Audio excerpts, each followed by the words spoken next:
Hey guys, tonight you're not stepping into the warm, golden prairie world that millions know from the Little House books, where Pa plays his fiddle and Ma bakes bread and the Ingalls sisters skip through fields of wildflowers. You are walking into the story of a woman who was systematically erased from one of America's most beloved narratives, and you need to understand that this erasure was deliberate, calculated, and so complete that even now, decades after her death, most people who can name Laura Ingalls Wilder and her blind sister Mary cannot tell you a single thing about Caroline Celestia Ingalls, called Carrie, the middle sister who lived one of the most remarkable lives of any woman on the American frontier. Settle in, get comfortable. Because you are about to discover why Laura Ingalls Wilder, the woman who wrote so lovingly about her pioneer childhood, chose to keep Carrie small and silent in the pages of her books, never allowing readers to see the woman Carrie became. A newspaper editor who managed multiple publications across South Dakota, a homesteader who claimed her own land as a single woman in her late 30s, a stepmother who helped raise the children of the man who named Mount Rushmore, and the caretaker who held the Ingalls family together when everyone else had scattered or died.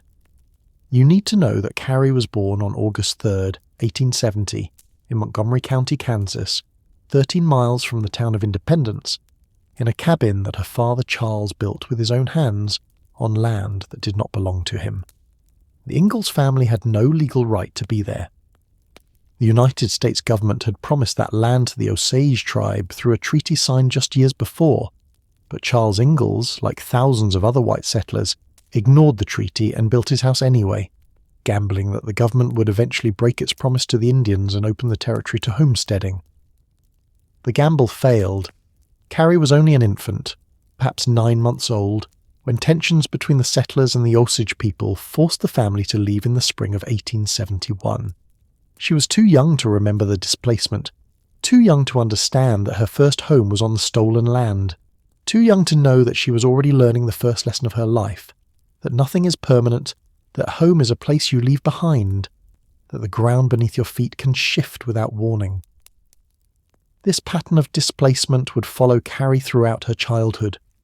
The family would move to Wisconsin, then back to Kansas, then to Minnesota, then to Iowa, then back to Minnesota, then finally to Dakota territory, a relentless migration driven by Charles Ingalls' restless search for opportunity and his inability to make anyone venture successful.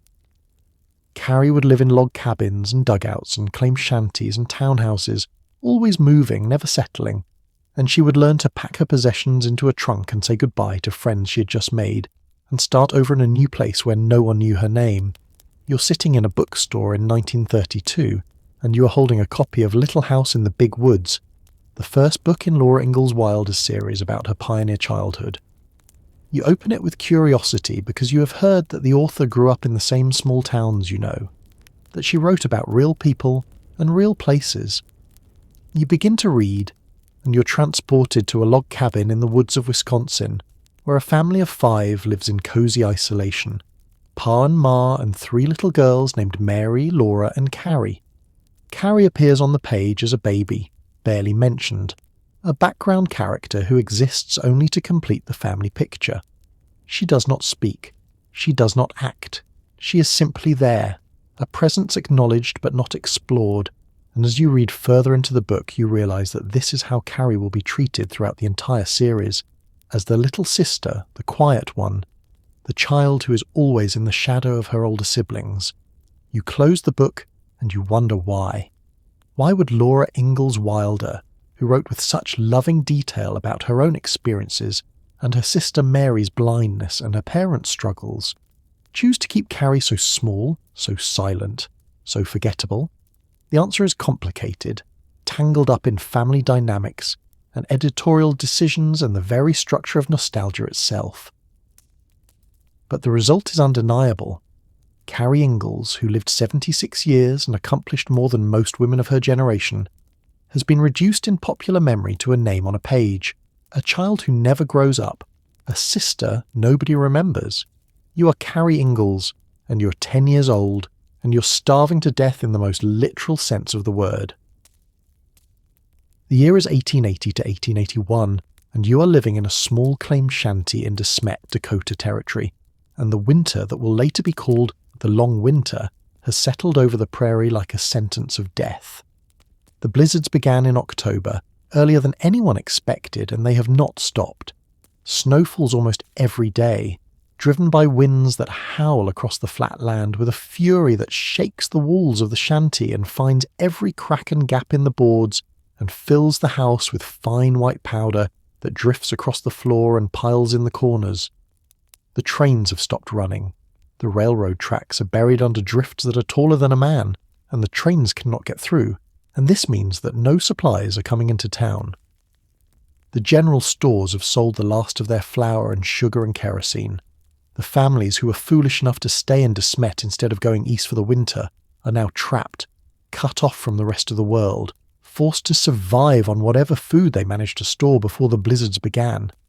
Your family did not store enough. Your father was optimistic, as always, certain that the winter would be mild, that the trains would keep running, that there would be no need to hoard supplies like frightened animals preparing for hibernation. He was wrong. The supplies ran out in November. By December, the family was eating bread made from wheat that your father and a neighbour boy managed to find stored in a building on the edge of town.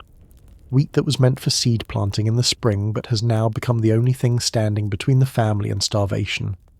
Your mother grinds the wheat in a coffee mill, turning the handle for hours until her hands are raw and blistered, producing just enough coarse flour to make a small loaf of bread each day. The bread is brown and dense, filled with bits of chaff and hull that scratch your throat when you swallow.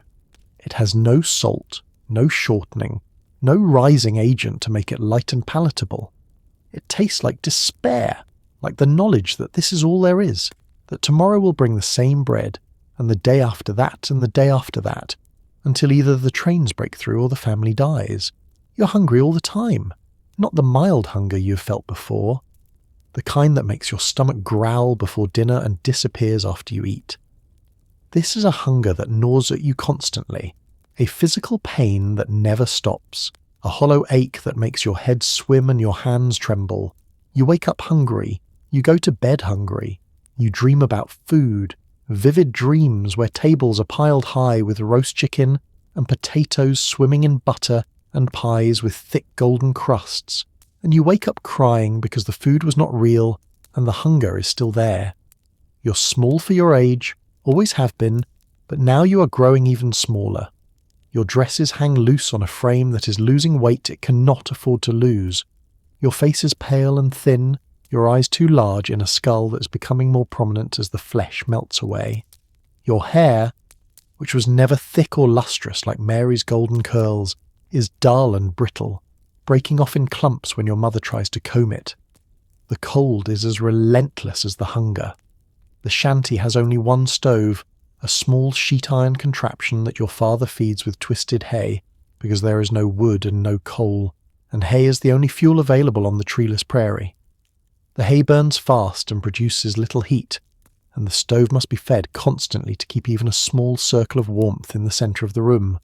The walls of the shanty frost over on the inside, thick white crystals that glitter in the lamplight like something beautiful instead of a sign of how close the family is to freezing. You spend the days huddled near the stove with your sisters, wrapped in every piece of clothing and blanket the family owns. And still you are cold, a bone-deep chill that makes your teeth chatter and your fingers turn blue and numb. You cannot feel your feet most of the time.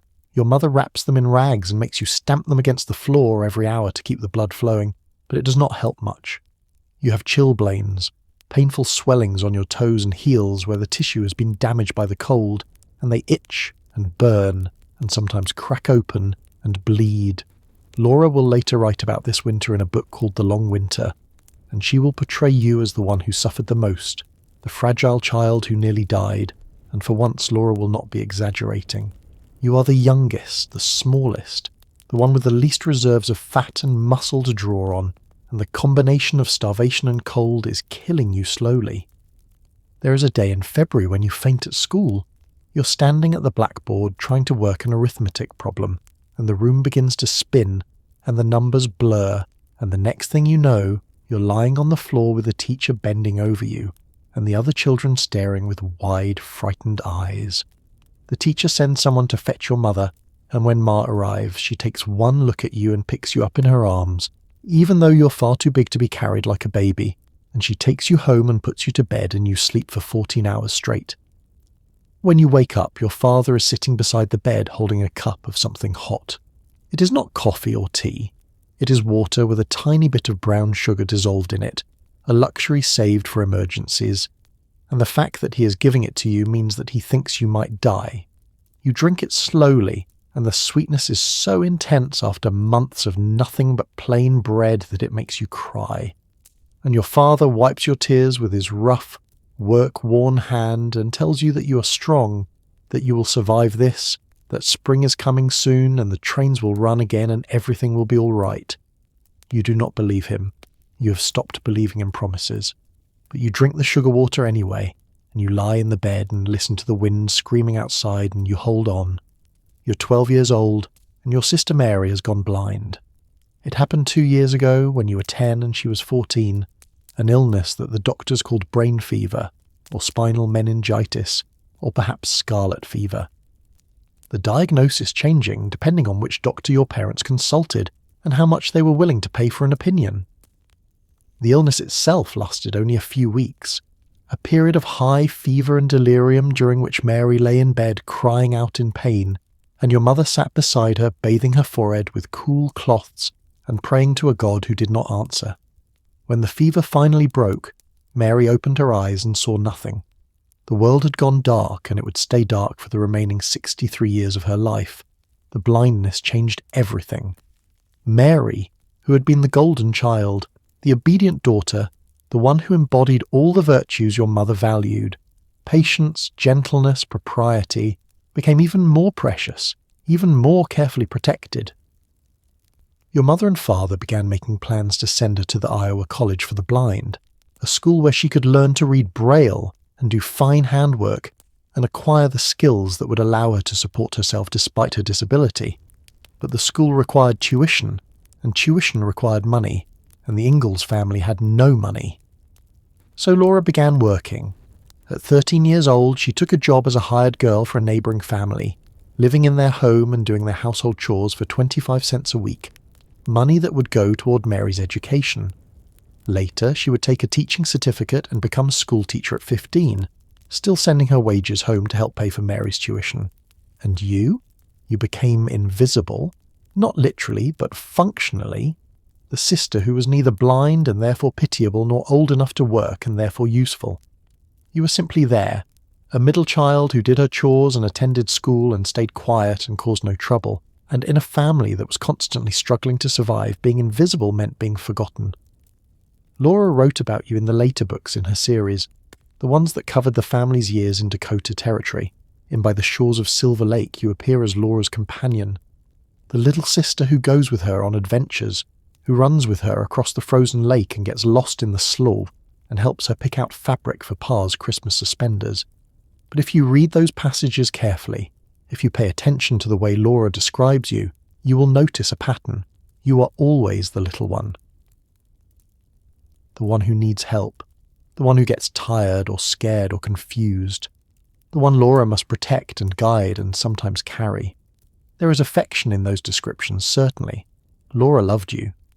But there is also something else, something more complicated and less comfortable, a sense of ownership, of control, the assumption that you exist in relation to her, that your role is to be her companion and sidekick, never her equal.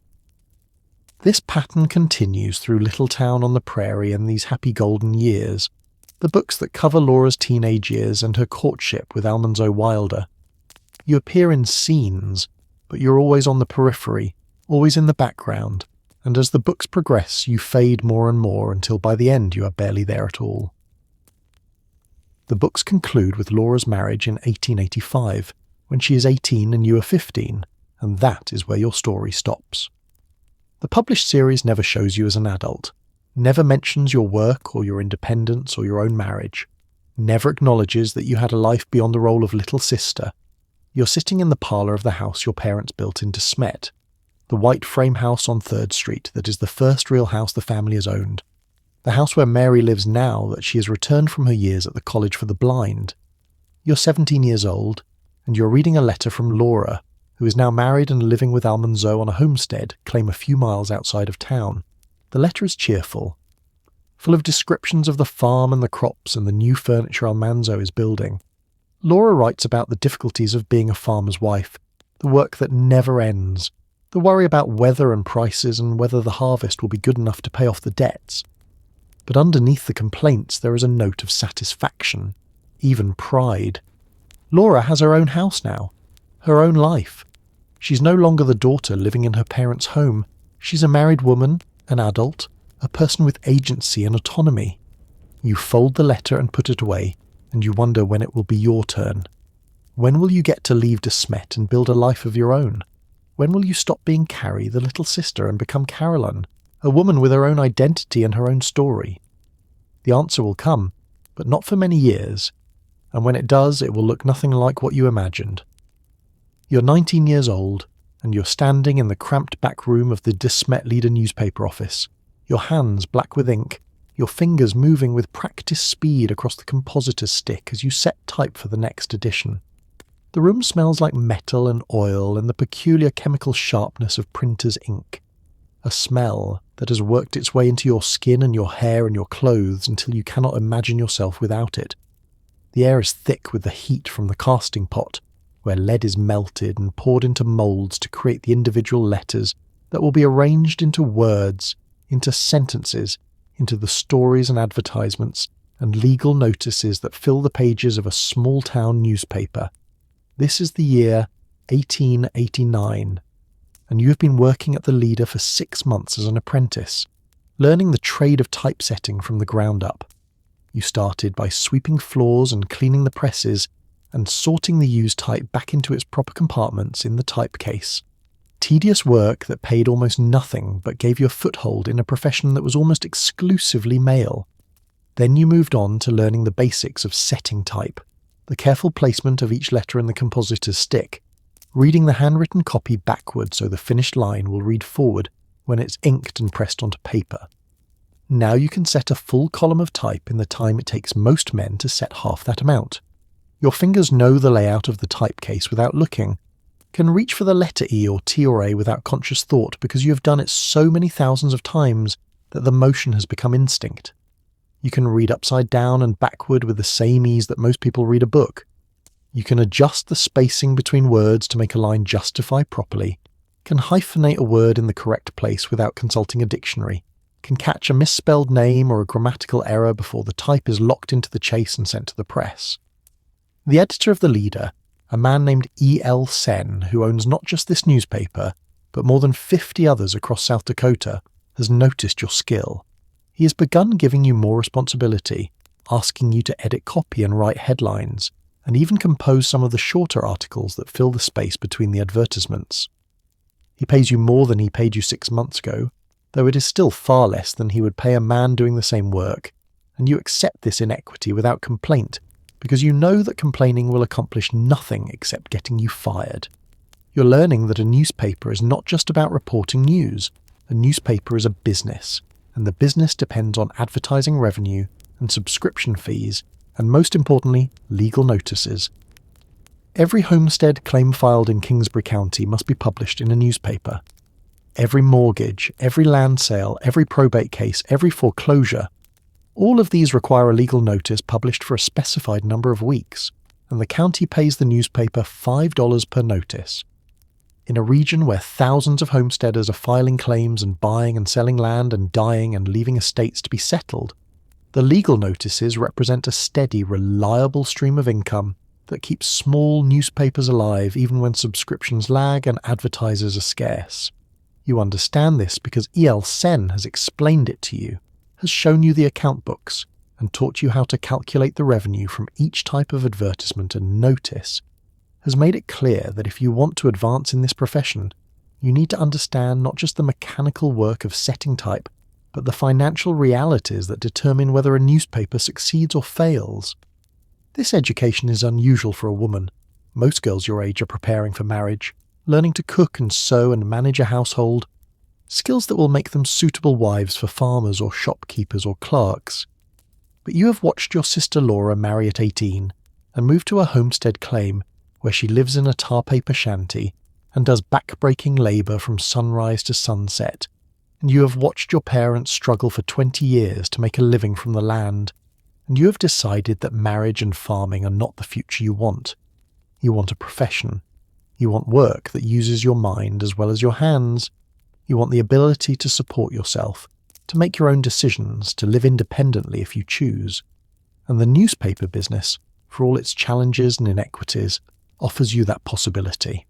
The work is not easy. The hours are long, often stretching from early morning until late at night when the paper goes to press, and every available hand is needed to run the printing press and fold the finished copies and prepare them for distribution. The physical labour is demanding, lifting heavy chases filled with type, operating the lever on the press that requires considerable strength to pull, standing for hours at the type case because there are no chairs in the composing room, and sitting down would be seen as laziness.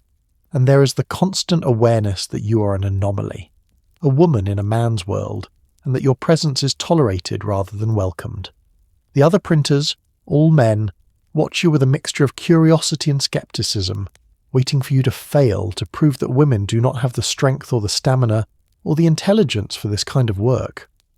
You prove them wrong, day after day, week after week, setting type faster and more accurately than most of them, never complaining about the heat, or the long hours or the ink stains that will not wash out of your skin. You are building something here, though you do not have words for it yet. You are building competence and confidence, and a reputation as someone who can be relied upon to do difficult work well. You're building the foundation for a career that will take you to mining towns and frontier outposts, that will make you the manager of multiple newspapers, that will give you a level of professional respect that few women of your generation will ever achieve. But tonight, standing in the back room of the De Smet leader with ink on your hands and lead dust in your lungs, you are simply doing the work in front of you, setting type one letter at a time, building words and sentences and stories that will be read tomorrow morning by hundreds of people across the county, people who will never know your name or think about the labour that went into producing the paper they hold in their hands. You place the final letter in the compositor's stick, check the line for errors, slide it into the galley with the other completed lines. The column is finished. You wipe your hands on your apron, leaving black smudges on fabric that was once white, but is now permanently grey, and you reach for the next piece of copy that needs to be set. Outside the window, the sun is setting over the prairie, painting the sky in shades of orange and pink and purple that would be beautiful if you had time to stop and look. But you do not stop. There is more work to do, and the press waits for no one, and you have learned that survival on the frontier, whether you are working land or working a trade, requires the same relentless forward motion. You keep going, you do not quit, and you trust that the effort will eventually lead somewhere worth reaching. You are 37 years old, unmarried, and you are standing in the land office in Philip, South Dakota, waiting to file a homestead claim in your own name. The year is 1907, September, and you have travelled here from Keystone, where you have been managing the newspaper for E.L. Sen, to stake your claim on 160 acres of government land near a place called Top Bar, later spelled Top Bar, in what is currently Stanley County, but will eventually be reorganised as Harcon County when the territorial boundaries are redrawn.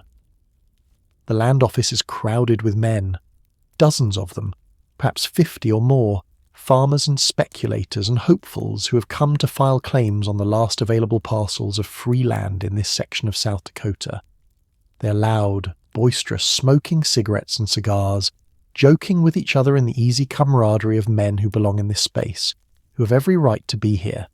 They glance at you with curiosity and then dismiss you, assuming you are here on behalf of a husband or father, that you are delivering paperwork for some man who could not be bothered to come himself. They are wrong.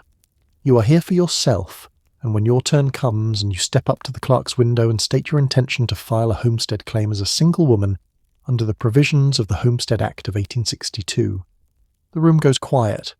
Men stop talking mid-sentence, heads turn, eyes stare. The clerk, a middle-aged man with spectacles and thinning hair, looks at you with an expression that might be surprise or might be disapproval, you cannot quite tell. He asks if you understand the requirements. You must be over 21 years of age. You must be unmarried or the head of a household. You must be a citizen of the United States. You must live on the land for at least 6 months out of every year for 5 consecutive years. Or you may commute the claim by paying $1.25 per acre after 6 months of continuous residence. You must make improvements to the land, build a dwelling, plough a certain number of acres, demonstrate that you're using the claim for its intended purpose of creating a working farm or ranch. You tell him yes, you understand. You're 37 years old, a citizen, unmarried, and you have the resources to meet the residency requirement and make the necessary improvements. You hand him the filing fee and the paperwork you have already prepared, and he processes your claim with the mechanical efficiency of a bureaucrat who has done this thousands of times, and just like that you become the legal claimant on 160 acres of South Dakota prairie.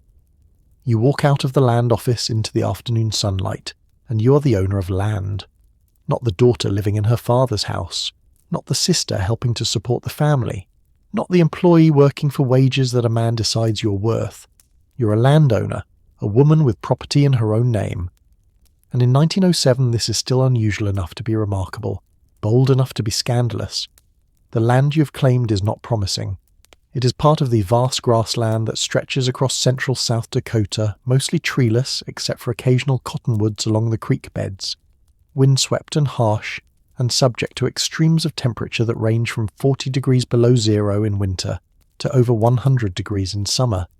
The soil is thin, the rainfall unpredictable, and the nearest town is several miles away over roads that become impassable mud when it rains and choking dust when it does not. But it is yours. 160 acres that you can do with as you please, that you can sell or lease or hold on to, that represents security and independence, and the possibility of a future that is not dependent on anyone else's decisions. You spend the next several months preparing. You have been suffering from chronic asthma and throat ailments, made worse by the years you spent breathing lead dust and ink fumes in poorly ventilated newspaper offices, and in December of 1905 and 1906 you travelled to Boulder, Colorado, and then to Wyoming seeking relief in the drier climate. The treatments help some, though the asthma never fully goes away, and you return to South Dakota with the knowledge that you will carry this burden for the rest of your life, that there will be days when breathing feels like drowning, when your lungs refuse to pull in enough air and panic rises in your throat like water. But you're not going to let illness stop you. In March of 1908, you travel to your claim and begin your 6-month residency requirement. You have brought with you the materials to build a small dwelling, what homesteaders call a claim shanty, a rough structure made of lumber and tar paper, barely weatherproof, just large enough for a bed and a stove and a table and a chair. You hire local men to help you construct it, paying them wages from the money you have saved from 15 years of newspaper work, and within a week the shanty is standing on your land and you move in. This is what it means to homestead as a single woman. You live alone in a tar paper shanty in the middle of nowhere, miles from the nearest neighbour, with no one to help you if you get sick or injured. No one to share the work or the worry or the long hours of isolation. You haul your own water from the creek, a quarter mile from the shanty, carrying it in buckets that leave your arms aching and your hands blistered. You chop your own firewood, or more accurately, you gather dried buffalo chips and twisted grass because there are no trees to provide wood, and you feed these meagre fuels into the small stove that is your only source of heat and the only way to cook your meals.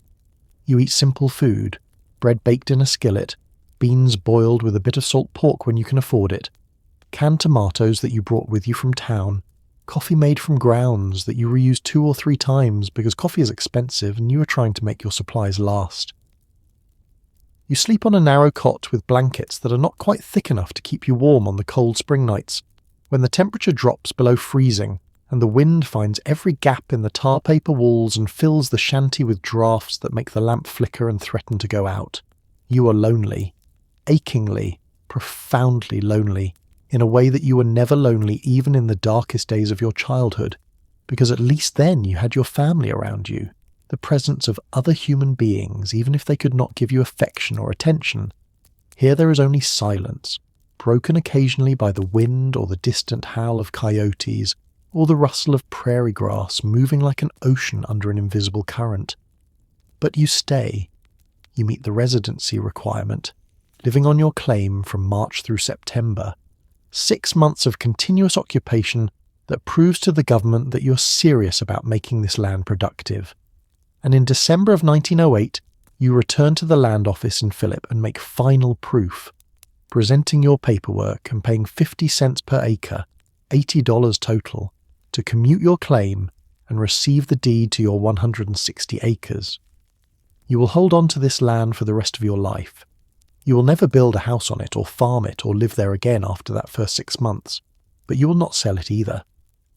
The land is yours, proof that you are capable of doing something that most women of your generation never attempted, and when you die 38 years later you will leave it to the Order of the Eastern Star to be sold to fund the construction of a Masonic lodge. A final act of generosity from a woman who understood the value of property and the importance of investing in institutions that would outlast her.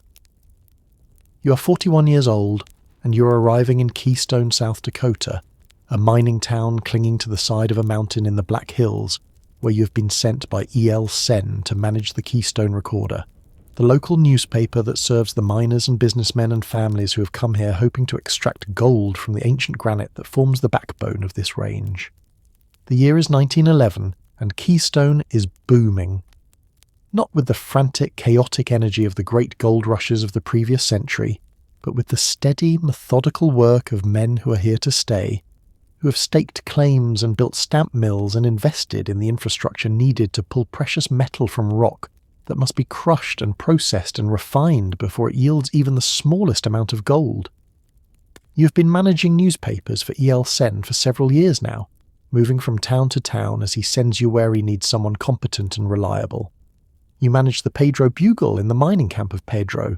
You managed the Roseland Review, you managed the Hill City Star, and now you are in Keystone, and your job is to keep the Recorder profitable, which means selling advertisements and subscriptions and, most importantly, securing the legal notices that are the financial lifeblood of any small-town newspaper. In mining country, legal notices are even more lucrative than in farming communities. Every mining claim must be advertised in a newspaper for a specified number of weeks before it can be officially recorded. The fee for publishing a mining claim notice is $9 compared to $5 for a homestead notice, and in a region where hundreds of men are staking claims and filing paperwork and competing for the richest veins of ore, those notices add up quickly. E.L. Senn understood this when he bought the Recorder, understood that a newspaper in a mining town was essentially a license to print money as long as you could maintain good relationships with the miners and the county officials who determined which newspaper would receive the legal advertising. You maintain those relationships with the same competence you bring to every other aspect of the work. You are courteous to the miners who come into the office to place advertisements. You keep your prices fair and your billing accurate.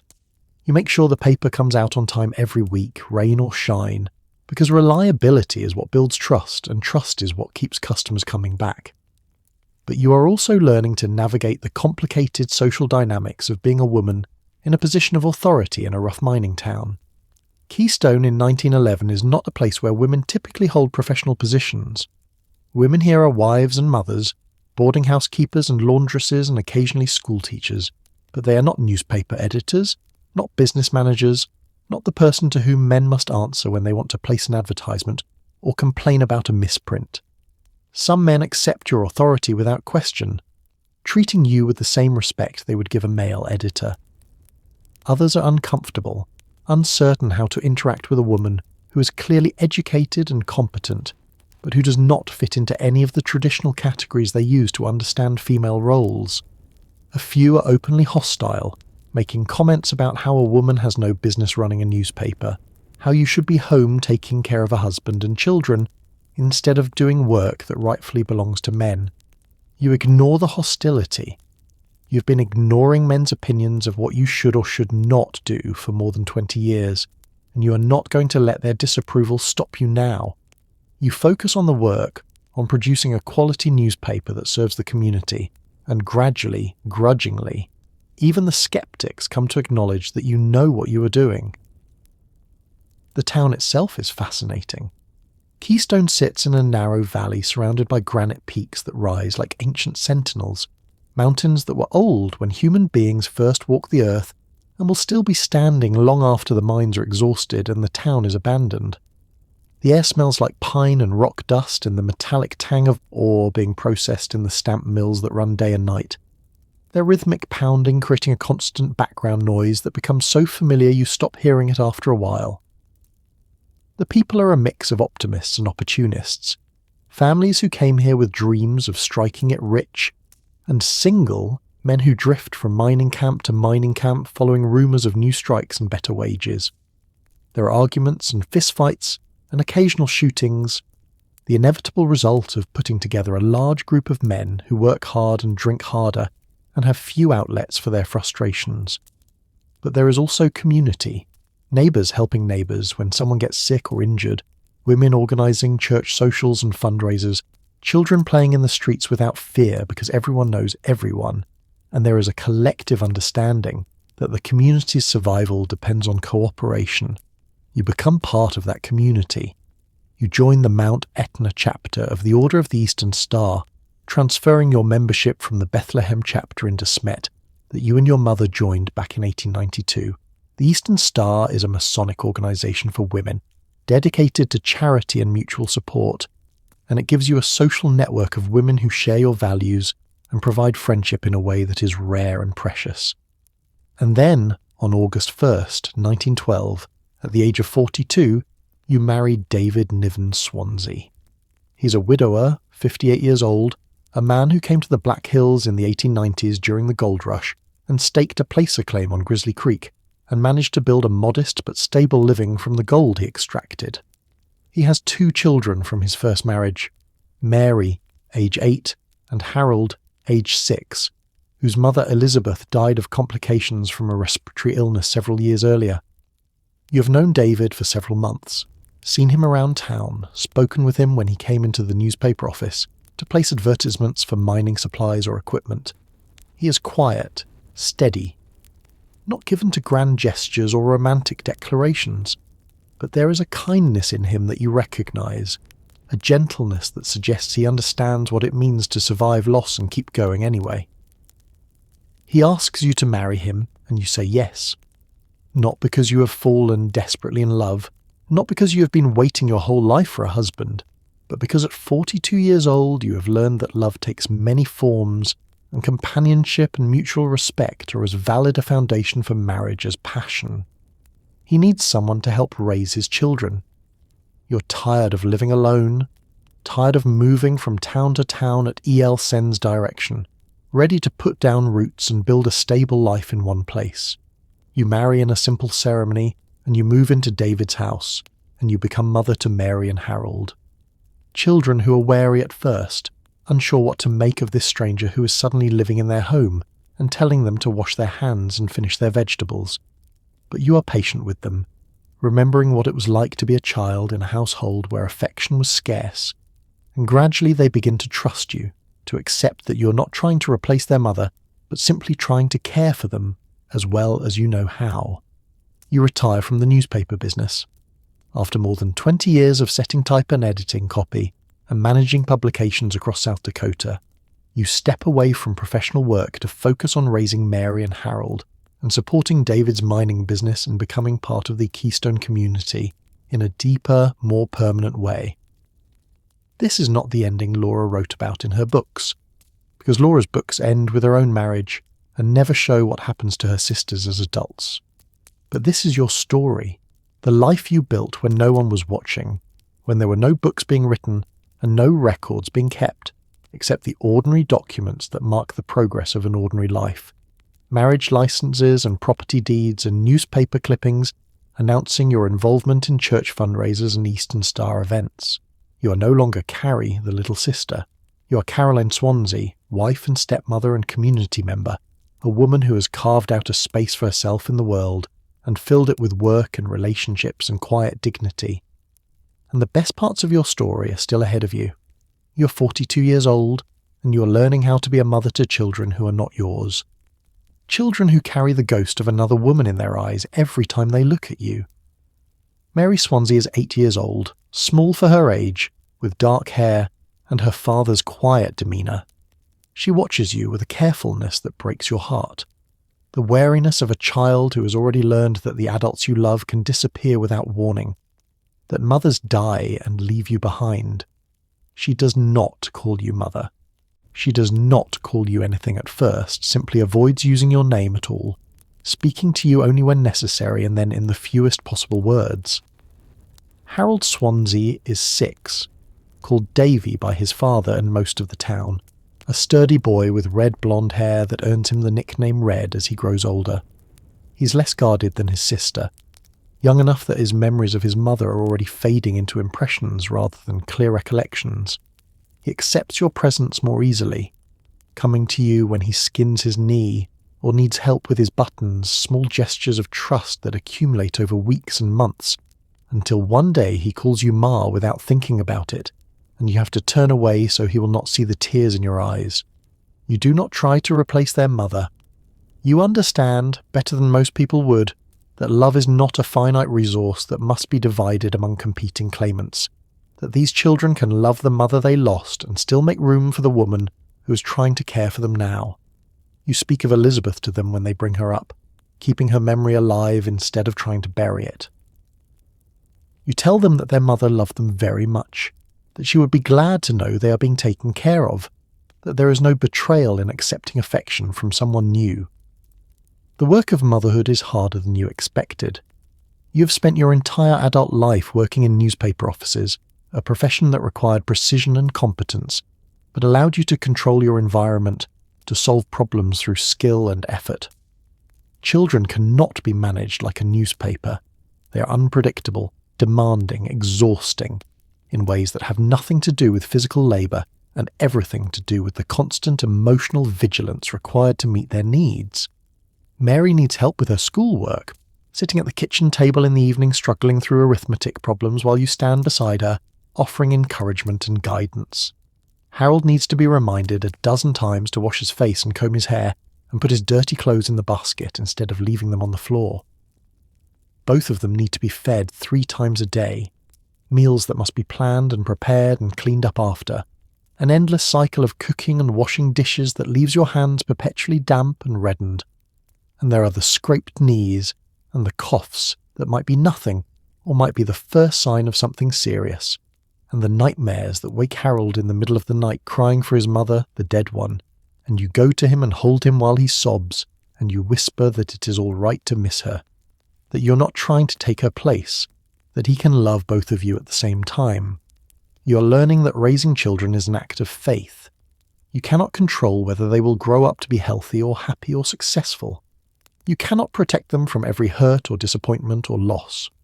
All you can do is show up every day and do the work and hope that your presence, your care, your stubborn refusal to abandon them will be enough to give them a foundation strong enough to build their lives upon. David works long hours at the mine, coming home each evening covered in rock dust, his hands calloused and scarred from handling picks and shovels and dynamite. He is a good man, steady and reliable, but he is not demonstrative. He does not speak of his feelings or offer praise easily. His affection shows itself in practical ways, bringing home extra money when the claim yields a good week, fixing the loose board on the porch steps without being asked, sitting with the children in the evening and teaching Harold how to tie knots and showing Mary how to identify different types of minerals by their colour and weight. He is grateful for your presence, you can tell, though he rarely says so. The house is cleaner now, the meals more regular, the children better cared for than they were during the years he was trying to manage alone. But there is a distance between you that never quite closes. The inevitable gap between two people who married for practical reasons rather than romantic love. You share a bed and a house and a life, but you each carry private griefs that you do not speak of, losses that shaped you long before you met, and that remain untouchable even in the intimacy of marriage. Still, there is comfort in the routine. In the mornings when you make coffee and pack lunches for David and the children, in the afternoons when you sweep the floors and tend the small garden behind the house, where you grow potatoes and carrots and beans, in the evenings when the 4 of you sit together at the dinner table and pass dishes and talk about the small events of the day, ordinary conversations that would bore anyone listening but that represent something precious. Stability, continuity, the sense of being part of a family unit that functions and endures. You have never had this before, not really. Your childhood was defined by constant movement, by your parents' inability to create a permanent home, by the emotional austerity of a mother who could not give affection, and a father whose dreams always exceeded his capacity to make them real. Your adult years were spent moving from town to town, living in boarding houses and rented rooms, working for wages and answering to employers who could dismiss you at will. But now you have a house, you have a husband and children. You have roots in a community where people know your name and greet you on the street. You have joined the Methodist Church and the Eastern Star and the Ladies' Aid Society, organisations that give structure to your social life and purpose to your volunteer work. You are no longer a transient, no longer temporary. You're established, settled, woven into the fabric of Keystone in ways that will outlast your own lifetime. And then one afternoon, in 1924, a telegram arrives from De Smet, and the fragile stability you have built cracks open like an egg. The telegram is brief, the way telegrams always are when they carry bad news. Your mother Caroline Ingalls died April 20th at age 84 after a brief illness. Funeral services pending, your presence requested. You stand in the kitchen holding the yellow paper in your hands, and you feel nothing. No grief, no shock, no sudden upwelling of sorrow.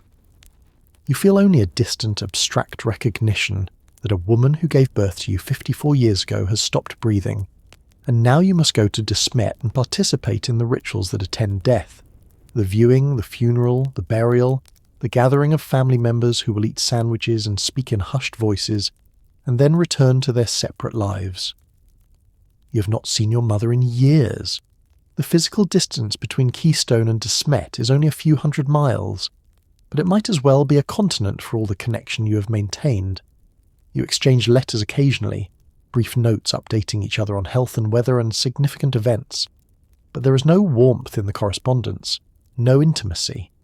You write to her as you would write to a distant acquaintance, with polite formality and careful avoidance of any topic that might require genuine emotional engagement. The truth is that your mother was never able to love you the way a mother should love a child. You understood this even as a small girl, understood that you were born at the wrong time to the wrong kind of parents, that your arrival was a burden rather than a blessing, that the love that should have been yours had been spent on a dead brother you never knew. Your mother fed you and clothed you and kept you alive, and these were not small things, but they were also not enough. A child needs more than survival. A child needs to be seen, to be valued, to be told through word and gesture and attention that their existence matters. You never received that message from Caroline Ingalls, and now she is dead, and whatever chance there might have been for reconciliation or understanding or even just honest conversation has been buried with her. You tell David you must go to De Smet for the funeral. He nods, asks if you want him to come with you. You say no, this is something you need to do alone. He accepts this without question, and you pack a small bag and take the train east across South Dakota. Watching through the window as the Black Hills give way to the flat, treeless prairie, the landscape of your childhood, the empty horizon that holds no nostalgia for you, only memories of cold and hunger and the grinding daily effort of trying to survive. De Smet looks smaller than you remember. The town has not grown much in the decades since you left. Still just a few dozen buildings clustered along the railroad tracks, surrounded by farmland that stretches to the horizon in every direction. The streets are unpaved, turning to mud when it rains and choking dust when it does not. The houses are small and weather-beaten, their paint peeling, their porches sagging, evidence of the hard life their occupants lead. Your sister Grace is already at the house on 3rd Street when you arrive.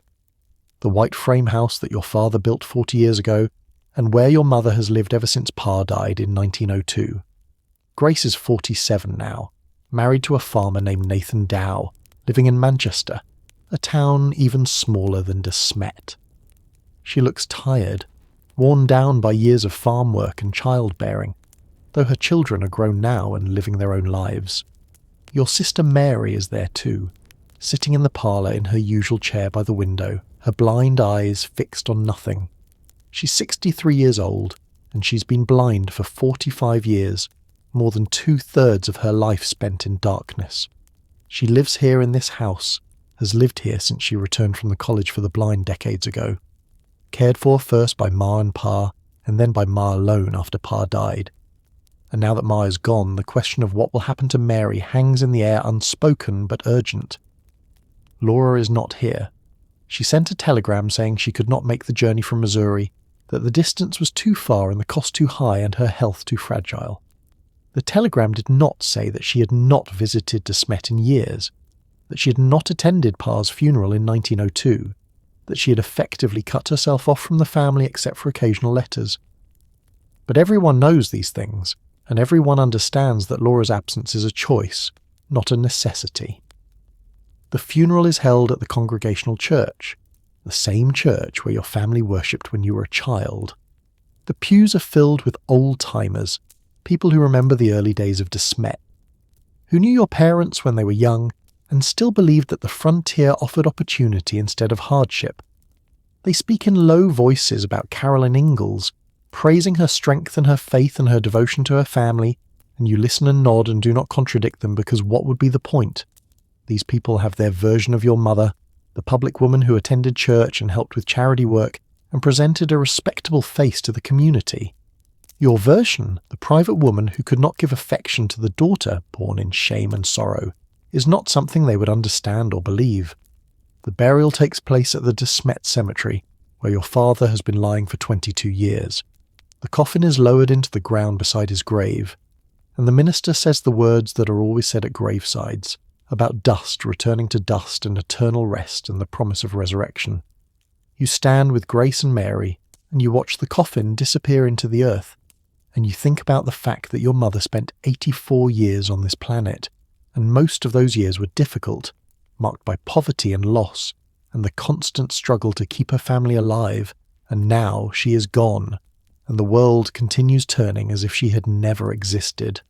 After the funeral, you and Grace sit in the kitchen of the house on 3rd Street and discuss what will happen to Mary. She cannot live alone. She needs someone to prepare her meals, to help her dress, to guide her when she needs to move from one room to another. She has a small income from the state, a pension for the blind that provides just enough money for basic expenses, but she needs more than money. She needs care, daily attention from someone who will not abandon her. Grace cannot take her. Nathan's farm is struggling and they are barely making ends meet as it is. Adding another person to the household, especially someone who requires constant assistance, would push them into poverty. So Mary will come to live with you in Keystone. You make this decision without drama, without the sense that you are making a sacrifice or performing an act of heroism. Mary is your sister. She needs help. You're in a position to provide that help. This is simply what must be done. You return to Keystone with Mary and you settle her into the small bedroom off the parlour, and you begin the work of caring for a blind woman who is entering the final years of her life. Mary moves through the house with the confidence of someone who has spent 45 years learning to navigate the world by touch and sound and memory. You show her the layout of the rooms only once, guiding her hands along the walls and furniture so she can build a mental map of the space. And after that, she rarely needs assistance finding her way from the bedroom to the kitchen to the parlour. She's not helpless. This is important to understand. Blindness has not made her incapable or childlike or dependent in the way that Laura's book sometimes suggested. Mary can dress herself, can braid her own hair, can eat a meal without spilling food all over the table. She braids rag rugs to sell for extra money. Her fingers working with practiced speed across the strips of fabric, creating intricate patterns that she cannot see but knows by touch and by counting. She keeps her room neat, her possessions organised in ways that make sense to her, and she becomes irritated if you move something without telling her first, because then she cannot find it and must waste time searching. But she cannot cook safely, cannot tell if meat is properly cooked or if milk has gone sour, cannot judge distances accurately enough to carry a pot of boiling water from the stove to the sink without risking a burn. She cannot go outside alone because Keystone is built on a hillside with uneven streets and unexpected drop-offs and loose stones that could cause a fall. She cannot read printed text or write letters or handle financial transactions. These are the things you do for her, the daily acts of assistance that allow her to maintain a degree of independence while acknowledging the limitations that blindness imposes. You develop a routine. In the morning, you help Mary dress and braid her hair, then guide her to the kitchen where you have prepared breakfast. You tell her what food is on the plate and where each item is positioned. The eggs at 6 o'clock, the toast at 12 o'clock, the cup of coffee at 2 o'clock so she can eat without fumbling. After breakfast, she sits in the parlour and works on her rug braiding while you do the housework, and you talk to her as you work, describing what you see through the window, reading aloud from the newspaper, sharing gossip about the neighbours. In the afternoon, you take her for a walk if the weather permits, guiding her arm and warning her of obstacles, and in the evening you sit together and listen to David tell stories about his day at the mine or Harold's adventures in town. Harold and Mary develop an unexpected bond. He is 16 now, tall and strong, working alongside his father at the mine and learning the trade that will define his adult life. He is patient with Mary, reading aloud to her from books and magazines, describing in careful detail the things he sees when he is out in the mountains, the colours and shapes and movements that she can no longer access directly. He builds a special chair for her with armrests at exactly the right height to support her rug braiding work, and he constructs a wooden box with dividers to hold her supplies organised the way she needs them. Mary speaks of Laura sometimes, of the letters they exchange and the memories they share. She does not understand why Laura has distanced herself from the family, why she visits so rarely and seems to prefer the company of her Missouri friends to the sisters who grew up beside her. You do not try to explain because you're not sure you understand it yourself. Perhaps Laura needed to escape De Smet and everything it represented. The poverty, the hardship, the years of struggle that marked her childhood. Perhaps the act of writing the books that would eventually make her famous required her to transform her family into characters, to create distance between the real people and the fictional version she put on the page, and that distance made it impossible to maintain close relationships with the actual human beings who did not match the stories she was telling. Or perhaps Laura is simply doing what you did when you left De Smet and built a new life in Keystone, creating space between herself and a past that was too painful to revisit, too complicated to reconcile with the present. Mary's health begins to decline in the fall of 1928. She catches a cold that settles in her chest and refuses to leave, the cough growing worse as the weeks pass, rattling and wet, bringing up phlegm that speaks of infection. You call the doctor, a young man who makes house calls in Keystone and the surrounding mining camps. He listens to her lungs and frowns and prescribes rest and hot liquids and steam inhalations, the standard treatments for respiratory illness that sometimes work and sometimes do not. Mary suffers a stroke in early October.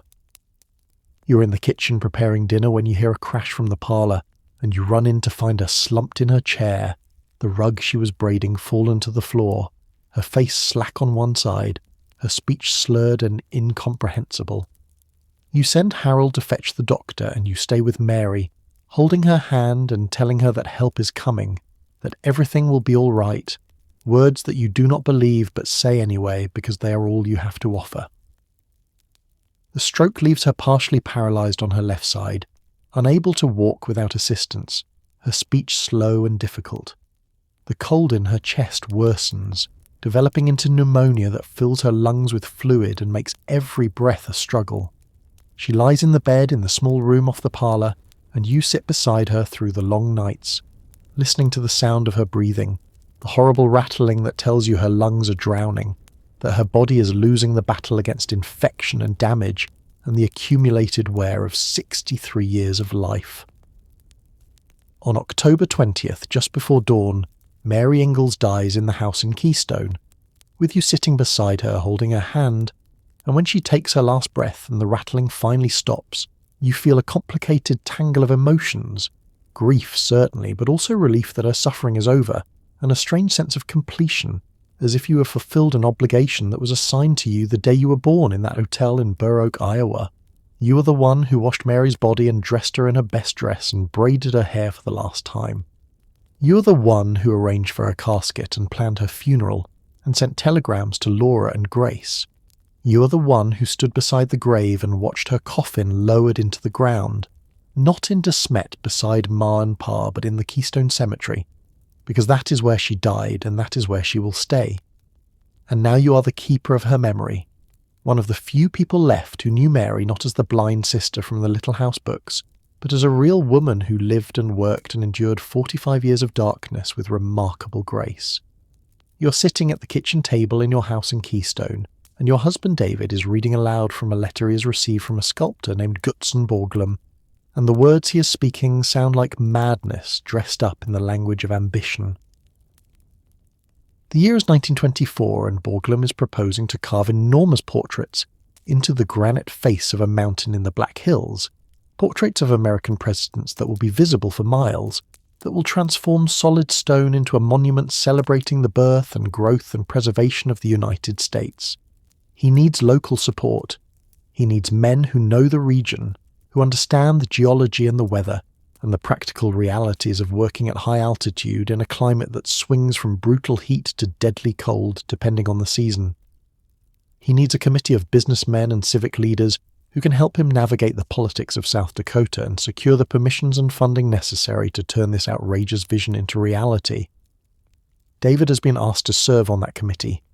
He's respected in Keystone, a man who has lived in the Black Hills for more than 30 years, who knows every gulch and creek and mountain peak in the region. He was here during the gold rush, staked his claim when the hills were still wild and dangerous, survived the years when most prospectors gave up and went home broke and disappointed. He knows granite, knows how it fractures and weathers, knows which formations are stable enough to carve, and which will crumble under the stress of drilling and blasting. He folds the letter and looks at you across the table, and you can see in his face that he wants to do this, wants to be part of something larger than the daily grind of mining and making a living. He's 70 years old now, his body wearing out from decades of hard labour, but his mind is still sharp, still engaged, still capable of recognising opportunity when it presents itself. You tell him yes, he should do it. You understand that men need purpose the same way they need food and shelter, that being part of a project like this will give him something to focus on besides the aches in his joints, and the realisation that he is approaching the end of his working years. So David joins the committee, and you watch as he becomes involved in the early planning stages of what will eventually become Mount Rushmore National Memorial. He meets with Borglum and with other local leaders, discussing which mountain should be chosen for the carving. There is debate about this. Borglum initially considers the Needles, a dramatic formation of granite spires that jut up from the surrounding forest like the teeth of some ancient buried giant. But the stone there is too thin, too fractured, not suitable for large-scale carving.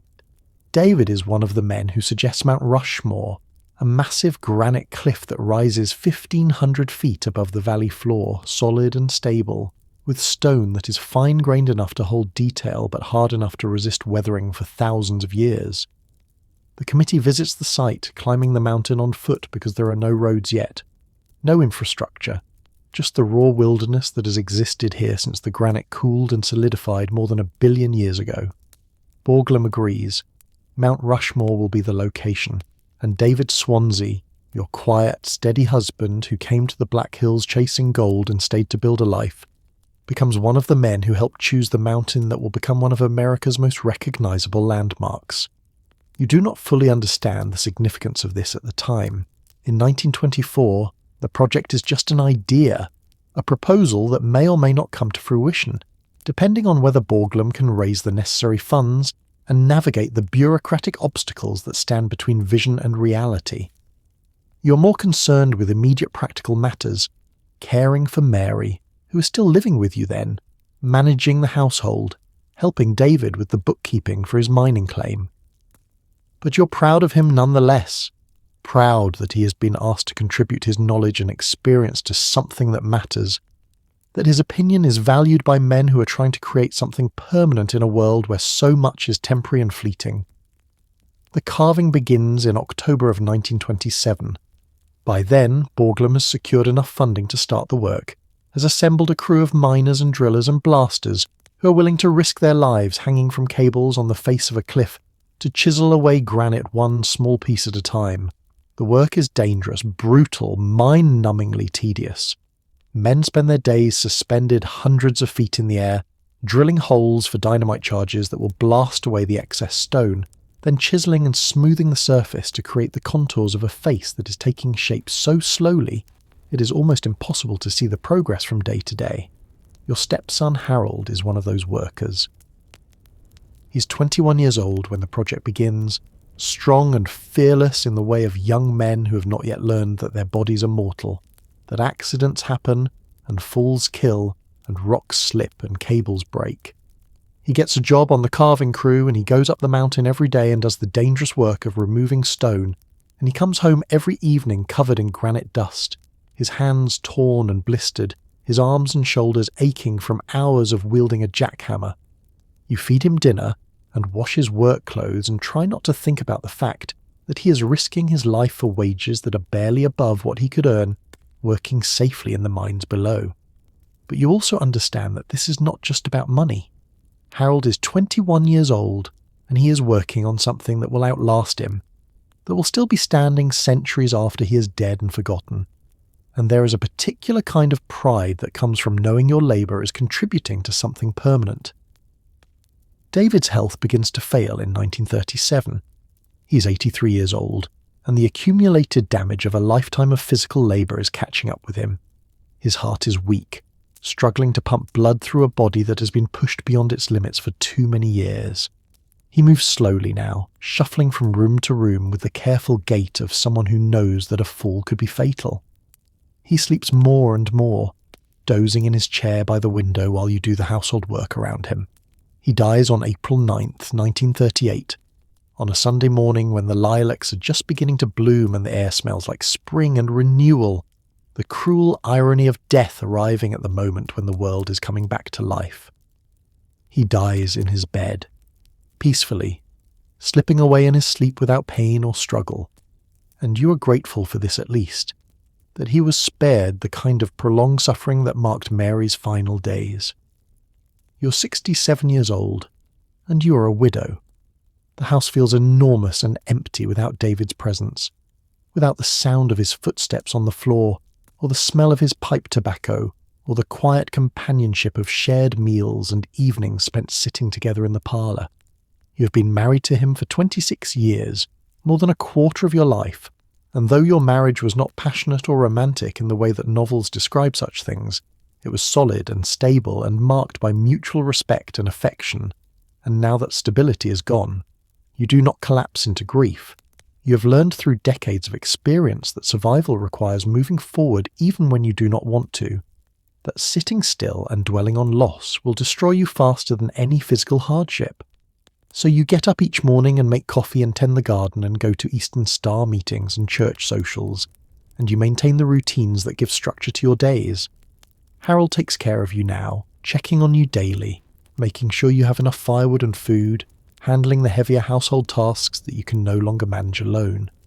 He is 32 years old, still working on Mount Rushmore, which is nearing completion after more than a decade of labour. The four presidential faces are recognisable now: Washington, Jefferson, Theodore Roosevelt, Lincoln, each one 60 feet tall, carved from granite with a level of detail that seems impossible when you consider that every line and contour was created by men hanging from ropes and swinging hammers. Harold's name will be carved into granite too, not on the mountain itself, but on the walls below, in a hidden chamber that Borglum designed to hold historical records, a time capsule for future generations. Harold Swansea, your stepson, the boy you raised from age 6 to adulthood. His name will be there, permanent, a testament to his contribution to something that will outlast all of you. You are 70 years old, and you're standing at the door of the Keystone United Church of Christ, asking for money, not for yourself, for the church. The small white building on the edge of town where the congregation has been meeting for 40 years is falling apart. The roof leaks, the foundation is cracking, the furnace broke last winter, and the congregation spent Sunday services huddled in coats and blankets, trying to sing hymns through chattering teeth. The church needs repairs, major ones, and the repairs require money that the congregation does not have. The minister came to you last week and asked if you would help with fundraising. You said yes, because saying yes is what you have done your entire life when someone needed something you could provide.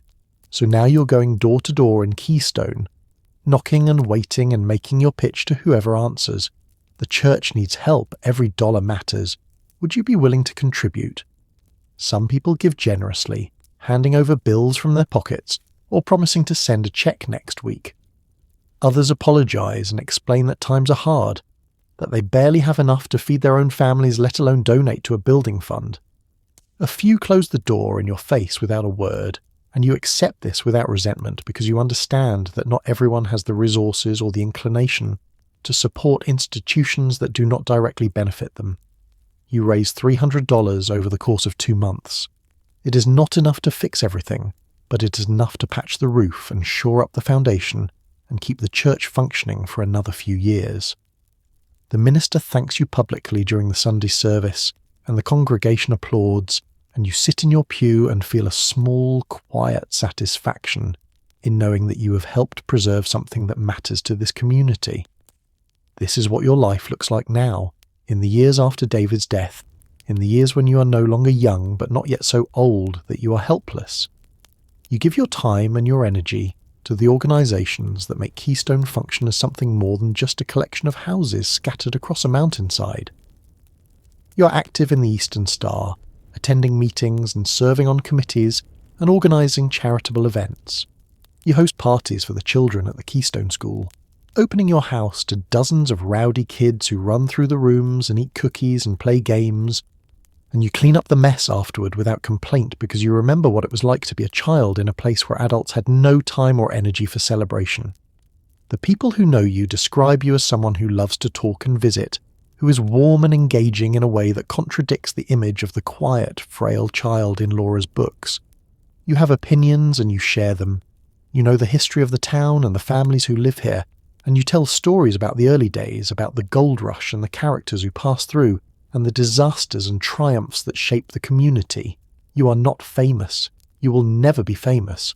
But you are known, and you are valued, and there is a particular kind of significance in being woven into the fabric of a place so thoroughly that your absence would be felt. The late 1930s and early 1940s bring changes that you can sense but cannot fully understand. War is coming, though most Americans do not want to believe it. The newspapers carry stories about Hitler and Mussolini and the conquest of Poland and France, about atrocities happening across the ocean that seem too distant and too terrible to be real. Young men from Keystone begin enlisting in the military, and you watch them leave town in their crisp new uniforms, and you pray that they will come home safely, though you know some of them will not. Harold does not enlist. He's too old by the time America enters the war in December of 1941, and he has a family now, a wife and children who depend on him. He works in the mines during the war years, extracting minerals that are needed for the war effort. And he tells you that he feels guilty sometimes, staying home while younger men go overseas to fight. But you tell him that his work matters too, that someone has to keep the home front running. You follow the news of Laura's success with a mixture of pride and something more complicated that you do not examine too closely. The Little House books have become phenomenally popular, beloved by children and adults across America, and Laura is now a famous author, giving speeches and interviews, receiving awards and recognition. The books have made the Ingalls family part of American mythology, have transformed your parents and your sisters, and even you, marginally, into characters that millions of people feel they know intimately. But the Carrie in those books is not you.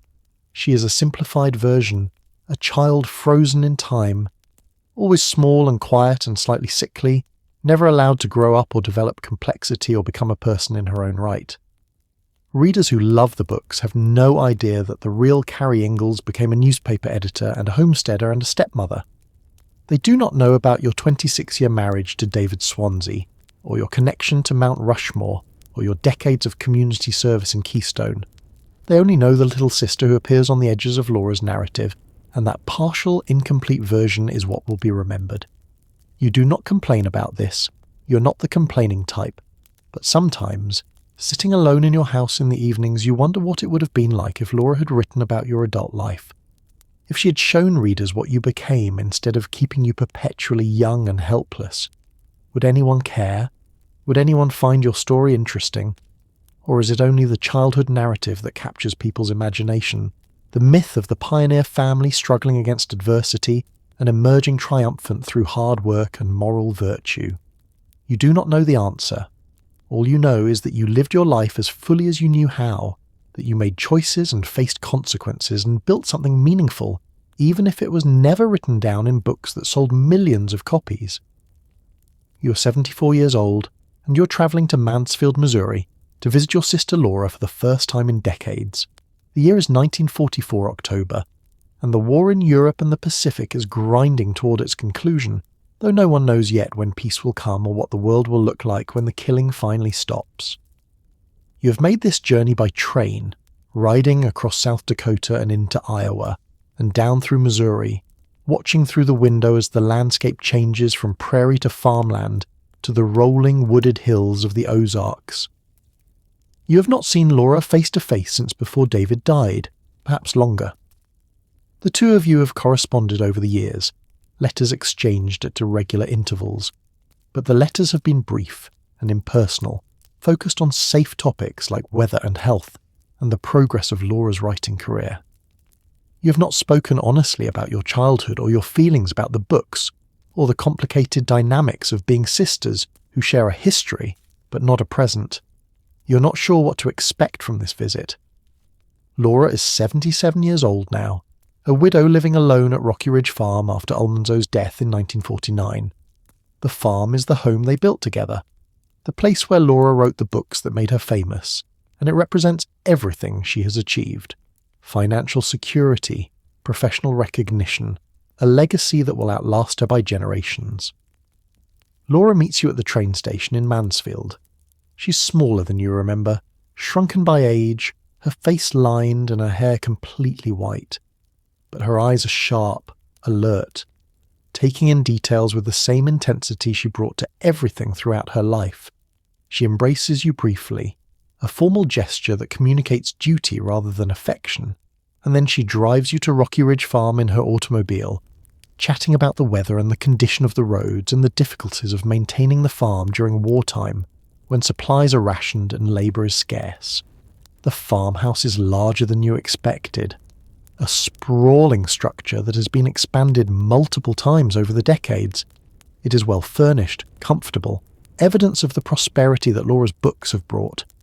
There are photographs on the walls and shelves filled with books and a modern kitchen with appliances that would have seemed like impossible luxuries during your childhood. This is what success looks like. What escaping the poverty of your shared past has allowed Laura to create. You spend 3 days at Rocky Ridge Farm. Laura shows you around the property, pointing out the orchards and the barns and the woods that surround the house. You meet her dog, a friendly mutt who follows you everywhere, and her donkey who brays loudly whenever you approach the fence. There is a photograph taken during your visit, a picture that will survive in archives long after both of you are dead. You standing in the farmyard with the dog and the donkey visible behind you, smiling at the camera, looking comfortable and at ease in a way that suggests the visit is pleasant. But underneath the pleasantness there is strain. You and Laura are not close. You never have been, not really. Not in the way that sisters should be close. Too much distance. Too many years of separation. Too many unspoken grievances and unexamined hurts that have calcified into a permanent barrier between you. You talk about surface things, the war, the farm, mutual acquaintances in De Smet who have died or moved away. You do not talk about Burr Oak or the Long Winter, or the fact that Laura's books made your mother into a saint and your father into a hero, and erased the complexity and difficulty of what your childhood actually was. You do not talk about the fact that Laura never wrote about your adult life, that she kept you frozen as a child in the pages of her books, that she attended neither Ma's funeral nor Pa's funeral, that she has spent decades building a version of the Ingalls family story that serves her narrative purposes, while ignoring the messy reality of who you all actually were. These conversations do not happen because both of you have spent your entire lives avoiding confrontation, smoothing over difficulties, maintaining the appearance of family harmony even when the reality is far more complicated. So you smile and nod and make polite conversation, and after 3 days you board the train back to South Dakota and you will never see Laura again. You carry away from that visit a strange mixture of emotions. There is sadness that you and Laura could not bridge the gap between you, that you remained essentially strangers despite sharing the same blood and the same childhood. There is also a kind of relief, a sense that you have fulfilled an obligation and can now let go of whatever hope you might have had for reconciliation or deeper connection. But there is also something else, something harder to name. You look at Laura's comfortable house and her financial security and her fame, and you think about your own life, the years of manual labour in newspaper offices, the tar paper shanty on your homestead claim, the modest house in Keystone where you have lived for more than 30 years. You think about the fact that you raised stepchildren who were not your own, that you cared for blind Mary until she died, that you gave your time and energy to community organisations that will never make you famous or wealthy. And you realise that you do not envy Laura. Not her success, not her comfort, not even her fame. Because you have built something too, something that cannot be measured in book sales or royalty checks or award ceremonies. You have built relationships, connections, a place in a community where people know your name and value your presence. You have lived authentically, making choices based on what felt right rather than what would make a good story. You have been present for the people who needed you, even when being present was difficult and thankless, and offered no reward beyond the knowledge that you had done what needed to be done. The train carries you west across Missouri and into Iowa and back into South Dakota, and you watch the landscape pass and you think about the fact that you're 74 years old and you do not have many years left, and you wonder what will be remembered about you after you're gone, what mark you will leave on the world. You do not know yet that you will be forgotten by almost everyone except a few historians and researchers who dig through archives and piece together the lives of people like you, ordinary women who lived extraordinary lives but whose stories were never written down in books that captured the popular imagination. You only know that you're going home to Keystone, to the house where you have lived for more than 3 decades, to the community that has become your final resting place, and that you are content with the life you have lived, even if no one will ever write books about it. You need to understand something about how the Little House books came to exist, because the story of their creation is also the story of how you were erased from American memory. The year is 1930, and your sister Laura is 63 years old, living on Rocky Ridge Farm in Missouri, and she is writing by hand on tablets of cheap-lined paper, the kind schoolchildren use for their lessons. She's writing her autobiography, the true story of her childhood and young adulthood, and she's calling it Pioneer Girl. She writes in pencil first, then goes back and traces over the words in ink. Her handwriting's small and cramped because paper costs money, and she has learned through decades of poverty to waste nothing. Pioneer Girl is not a children's book. It is an adult memoir, frank and unvarnished, full of details that are too harsh or too complicated or too honest for young readers. Laura writes about violence and poverty and death, about neighbours who went insane from isolation, about the baby brother Freddie who died and was buried in Walnut Grove, about the year in Burr Oak, Iowa that the family never spoke of afterward because it represented such complete and humiliating failure. She writes about you too, about Carrie, the middle sister, born in that difficult time, always small and sickly, nearly dying during the long winter. You appear in Pioneer Girl as a real person, a child who existed and experienced the same hardships as the rest of the family, neither idealised nor diminished, simply there. Laura tries to sell Pioneer Girl to publishers in New York. She sends the manuscript to multiple houses, hoping that someone will recognise the value of her story, that her experience as a pioneer child might interest readers who are living through the Great Depression and looking for narratives about resilience and survival. Every publisher rejects it. The manuscript is too long, they say, too episodic, too dark, not suitable for the current market. Laura's daughter, Rose Wilder Lane, reads the manuscript. Rose is 44 years old in 1930, and she's one of the most successful writers in America, a novelist and journalist who commands high fees for her work, who travels internationally and lives in expensive hotels and moves in sophisticated literary circles. She's also a woman of strong political convictions, a libertarian before that term becomes widely used, deeply opposed to Franklin Roosevelt's New Deal policies, convinced that government intervention in private life represents a threat to individual freedom. Rose sees potential in her mother's manuscript, but she also sees problems. The structure is weak, the pacing uneven, the tone inconsistent, and the content, while fascinating to Rose as a historical document, is far too adult for the children's market, where Rose believes the material could find commercial success. So Rose takes over. She does not ask Laura's permission exactly, but she makes it clear that if the book is going to be published, it needs to be completely rewritten, restructured, transformed from adult memoir into children's fiction. Laura, who desperately wants to be published, who needs the money that a successful book could bring, agrees. Rose begins the process of dismantling Pioneer Girl and rebuilding it as something new. She creates Little House in the Big Woods, focusing only on the Wisconsin years, eliminating everything that came before and after, narrowing the scope to a single period of childhood that can be presented as cozy and nostalgic. She changes the narrative voice from first person to third person, creating distance between the reader and Laura. She softens the harsh details, removes the violence and the death and the grinding poverty, reshapes the story into something palatable for children who need to believe that the world is fundamentally good and that hard work and virtue will be rewarded.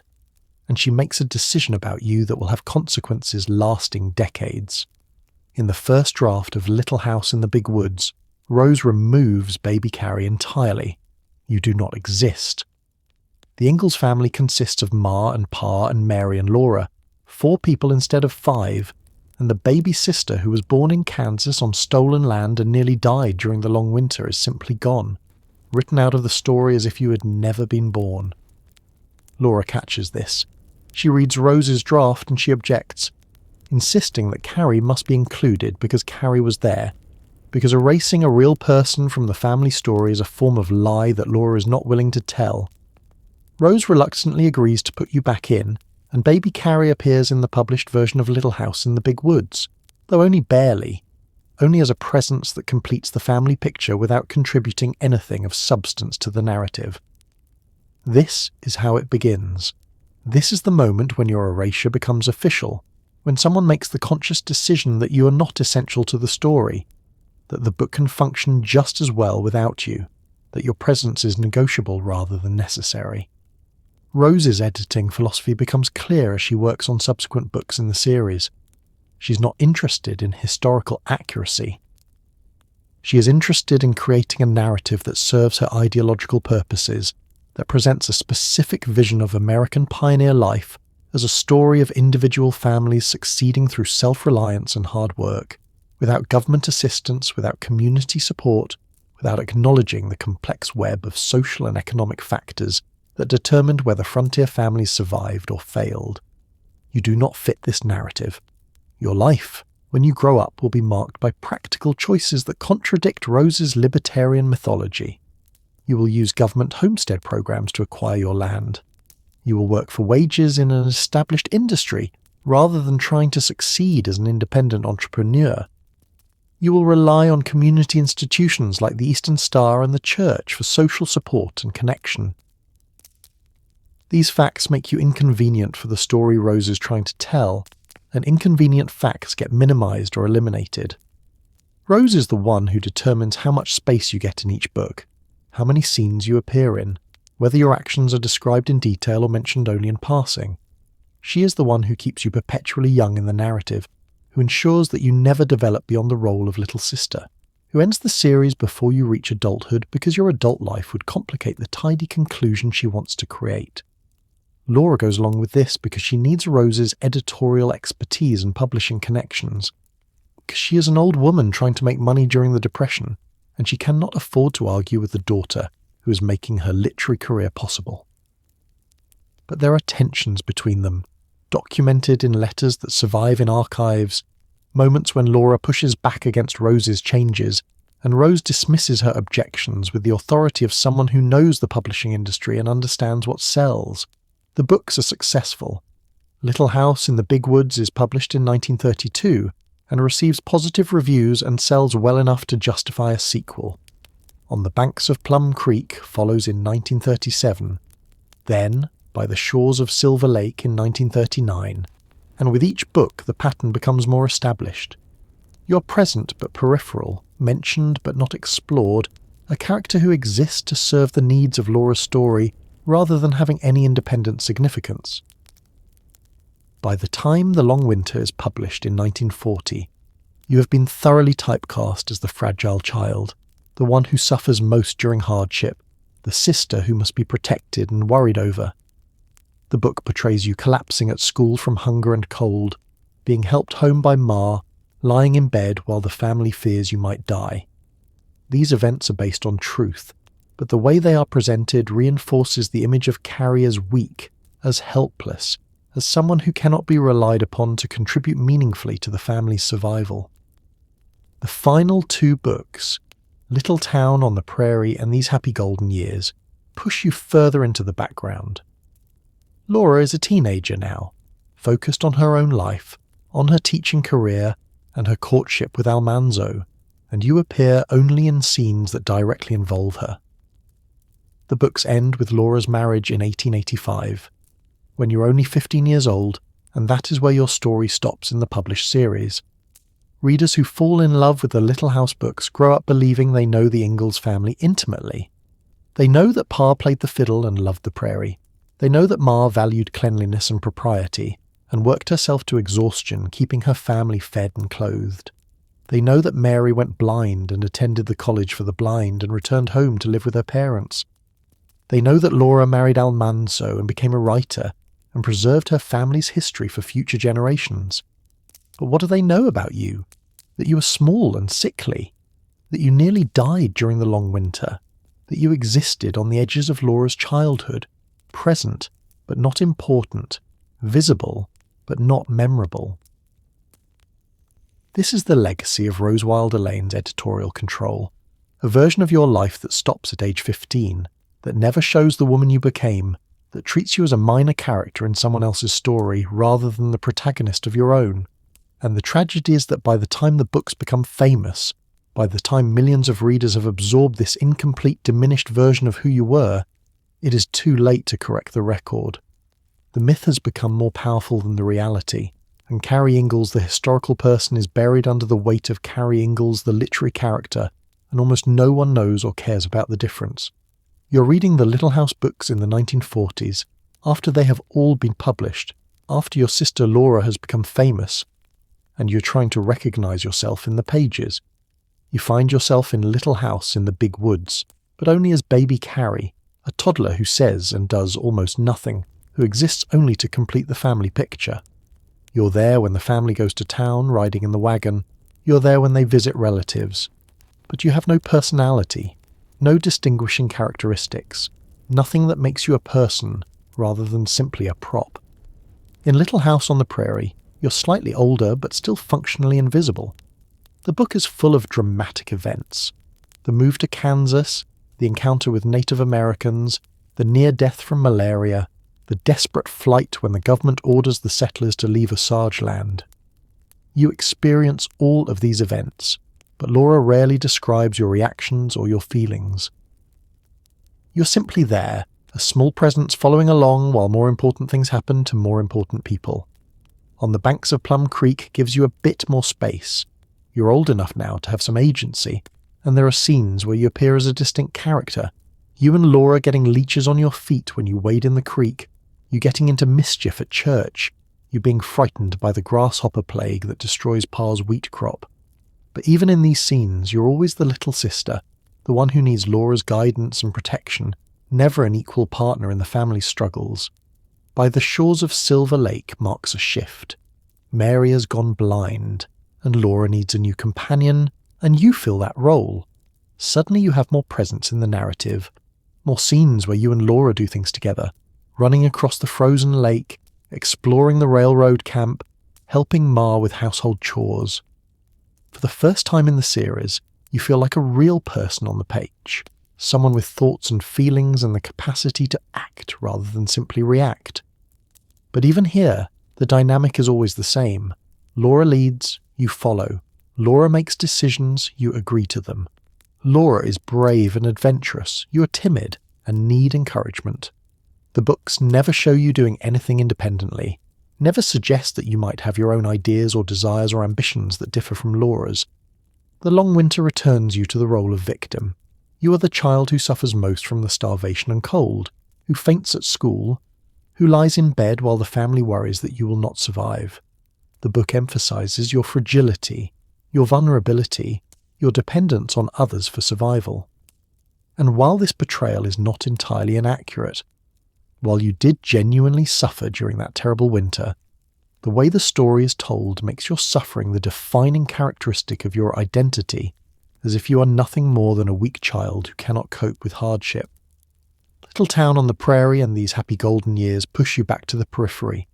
Laura is 15 and 16 and 17 now, working as a teacher, courting Almanzo, building an adult life.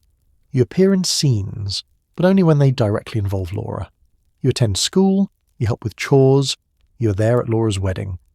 But you are fading, becoming less and less visible as the series approaches its conclusion, and by the time the final book ends you have been reduced once again to a minor character, whose primary function is to fill space in crowd scenes.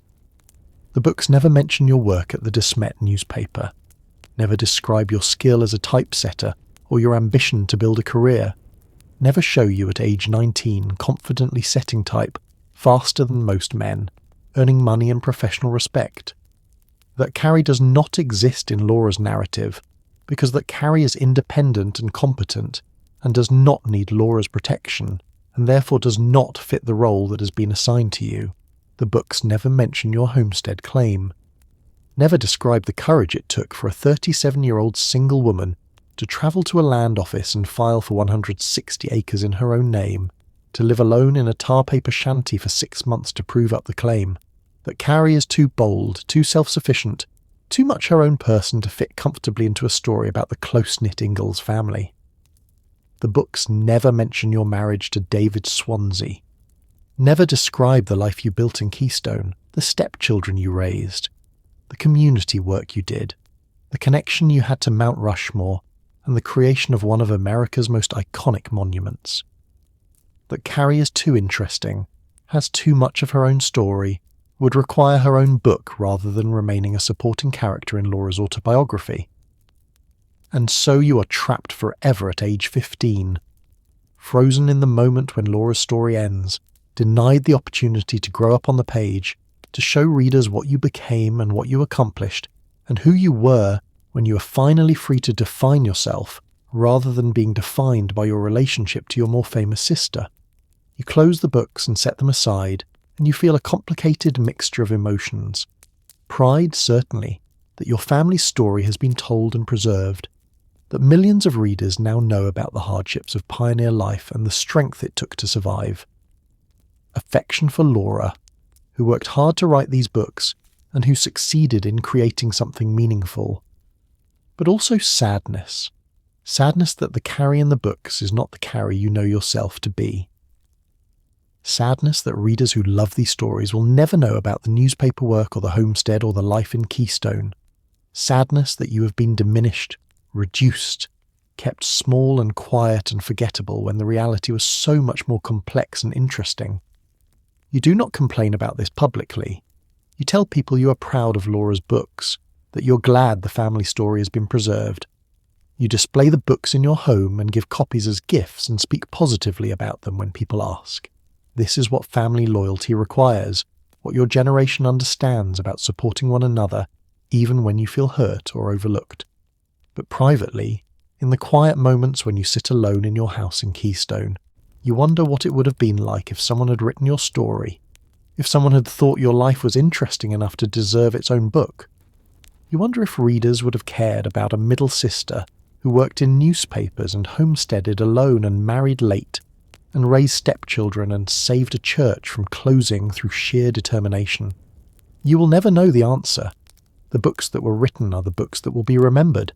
and the life you actually lived will be forgotten by everyone except the handful of people who knew you personally.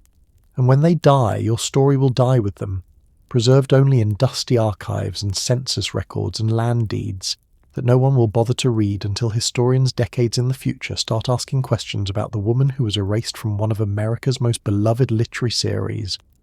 You're sitting at your kitchen table in Keystone, and you're reading a letter from Laura, and you're trying to understand why your sister remembers your shared childhood so differently than you do.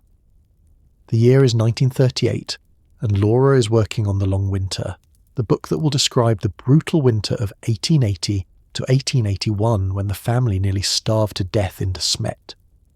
She has written to you asking for your memories of that time, specific details that she cannot recall clearly after nearly 60 years. What did you eat? How cold was the house? What did it feel like to be hungry all the time? You write back with the facts as you remember them. The coarse brown bread made from wheat ground in a coffee mill. The twisted hay that Pa burned in the stove because there was no wood or coal. The way your feet went numb from the cold and developed chilblains that cracked and bled. The day you fainted at school because your body simply could not function anymore without adequate food. Laura thanks you for the details and incorporates some of them into her manuscript. But when the book is published 2 years later, you notice that she has changed things, softened them, made the experience somehow more bearable than it actually was. The book emphasizes the family's togetherness, the way they supported each other through hardship, Pa's determination and Ma's resourcefulness, and Laura's willingness to help. These elements were real, certainly, but Laura has left out other things that were equally real. The fear that you might all die, the desperation that made people turn against their neighbours, the way prolonged hunger changes people and makes them capable of cruelty they would never consider in normal circumstances. You understand why Laura made these choices. She's writing for children, and children need to believe that families stay strong during crisis, that parents can protect them, that suffering has meaning and leads to something better. But understanding her reasons does not change the fact that the version of events in the book is not quite true, that Laura has edited reality to fit the narrative she wants to tell. This pattern continues with the other books. Laura writes to you and to Grace asking for memories, requesting specific details about houses you lived in and clothes you wore and events that happened. You send her what you can remember, the old family hymnal that you've kept all these years, so she can include the correct titles of songs that Pa sang, descriptions of Ma's routines and cooking methods, details about the layout of the claim shanty and the surveyor's house, and the house on 3rd Street in De Smet. Laura uses some of these details and ignores others, selecting the elements that serve her story and discarding the rest. She writes about the things that fit her themes of family unity and pioneer resilience and westward expansion, and she omits the things that complicate those themes, the times when the family was divided by conflict, the moments when resilience failed and people simply gave up, the reality that westward expansion meant displacing Native Americans from land they had occupied for thousands of years. You notice that Laura almost never writes about her adult life to you in letters, never asks about yours. The correspondence between you focuses almost exclusively on childhood memories, as if the years after Laura left De Smet do not count, do not matter, do not constitute a shared experience worth discussing. Laura wants information from you, but only the information that helps her reconstruct the past she is writing about. She is not interested in who you are now, or what your life has been like in the decades since you both grew up and went your separate ways. This hurts more than you want to admit. You have watched Laura become successful and famous, have seen her books praised and her name recognized across America, and you are proud of her accomplishment. But you also feel the distance between you growing wider with every passing year. The sense that Laura has moved into a world where you do not belong, where your quiet life in a small mining town is too ordinary to be interesting. Grace feels this too. She writes to you sometimes, letters that express her confusion about why Laura visits so rarely, why she seems to prefer staying in Missouri rather than coming back to South Dakota to see her sisters. Grace mentions that when she did visit Laura once, Laura seemed like a stranger, someone familiar but fundamentally changed. someone whose priorities and concerns no longer align with the people she grew up with. You understand this feeling. You felt it yourself during your visit to Rocky Ridge Farm in 1944, the sense that you and Laura were speaking different languages even when you used the same words, that the distance between you was not just geographic but emotional and psychological, a gulf created by decades of separate experiences and different choices. Laura did not attend Ma's funeral in 1924. She sent a telegram expressing her condolences and explaining that she could not make the journey from Missouri. You and Grace and Mary were there, standing beside the grave in De Smet Cemetery, but Laura was absent, and her absence felt like a judgment, a statement that she had moved beyond the family and the place that shaped her, that she had created a new life that did not include the people she had left behind. Laura did not attend Pa's funeral in 1902 either, though you were only 32 then and still living in South Dakota. She was not there when you needed her, not there to share the grief of losing the man who had been the centre of the family for so many years. And while you understand that travel was difficult and expensive, that Laura had her own responsibilities and her own struggles, you cannot help but feel that her absence represented a choice, a decision to protect herself from the pain of returning to De Smet and facing the ghosts of her childhood. The books that Laura writes preserve a version of the family that exists in her memory, filtered through nostalgia and shaped by her needs as a writer and by Rose's needs as an editor. That version is not false, exactly, but it is incomplete, selective, carefully curated to emphasize certain truths while hiding others. You are part of that curated version, but only barely, only as much as necessary to make the family picture complete. Your presence in the books is like your presence in Laura's life, acknowledged but not celebrated, included but not embraced, tolerated but not truly welcomed. And so you put Laura's letters away in a drawer, and you continue with your own life, and you accept that the relationship between you will never be what it might have been if circumstances had been different, if Laura had valued connection as much as she valued her writing career, if she had been willing to acknowledge that her sisters had their own stories worth telling. Years from now, historians will find those letters you exchanged with Laura, and they will piece together the correspondence between the famous author and her forgotten sister, and they will wonder why Laura kept you at such a distance, why she never wrote about your adult life, why she erased so much of who you actually were. But you will be dead by then, and Laura will be dead too. And the only answers will come from the letters themselves, from the spaces between the words, from the things that were not said as much as the things that were. You're standing on the platform at the train station in Keystone watching your sister Grace board the eastbound train that will take her back to Manchester, South Dakota, and you're trying to remember the last time the two of you spent more than a few hours together. The year is 1935 and Grace has come to visit you for a week, the first extended visit either of you has made to the other's home in more than a decade. She is 60 years old now, married to Nathan Dow for 34 years, her children grown and scattered to their own lives. She looks tired, worn down by the endless labour of farm life, her hands rough and calloused, her face lined in ways that make her appear older than her years. The visit has been pleasant but strained. You have shown Grace around Keystone, introduced her to your friends from the Eastern Star and the church, taken her to see Mount Rushmore where the carving is still in progress, and Harold is still working as part of the crew. You have cooked meals together and sat on the porch in the evenings talking about neutral topics, the weather, the crops, the health of various relatives and acquaintances. You have carefully avoided anything deeper, any conversation that might touch on the complicated feelings that exist between you. Because the truth is that you and Grace are not close. You share blood and history and the bond of having survived the same difficult childhood, but you do not truly know each other. The distance between Keystone and Manchester is only about 300 miles.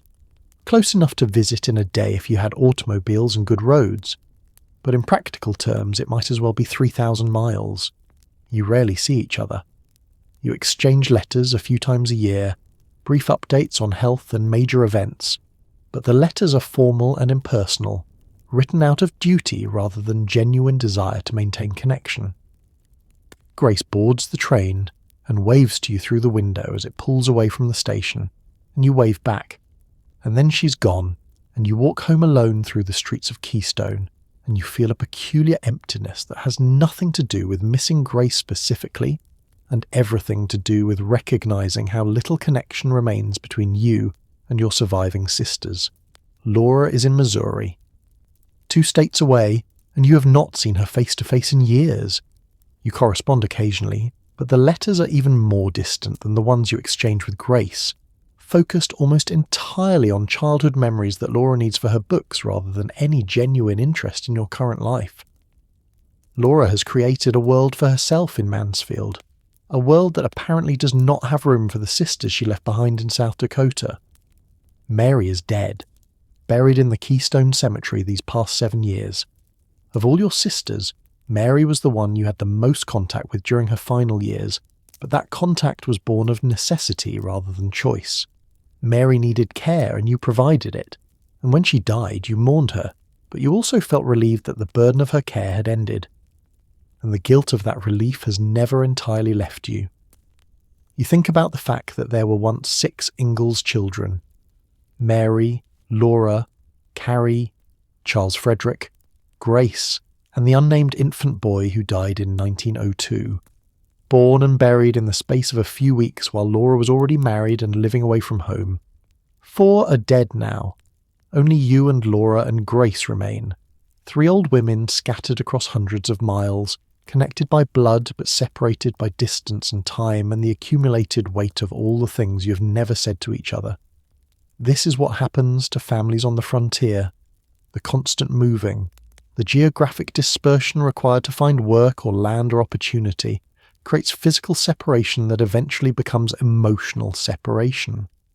Children grow up and move away and build their own lives, and the family unit that was once held together by necessity and proximity dissolves into individual people who share a past but not a present.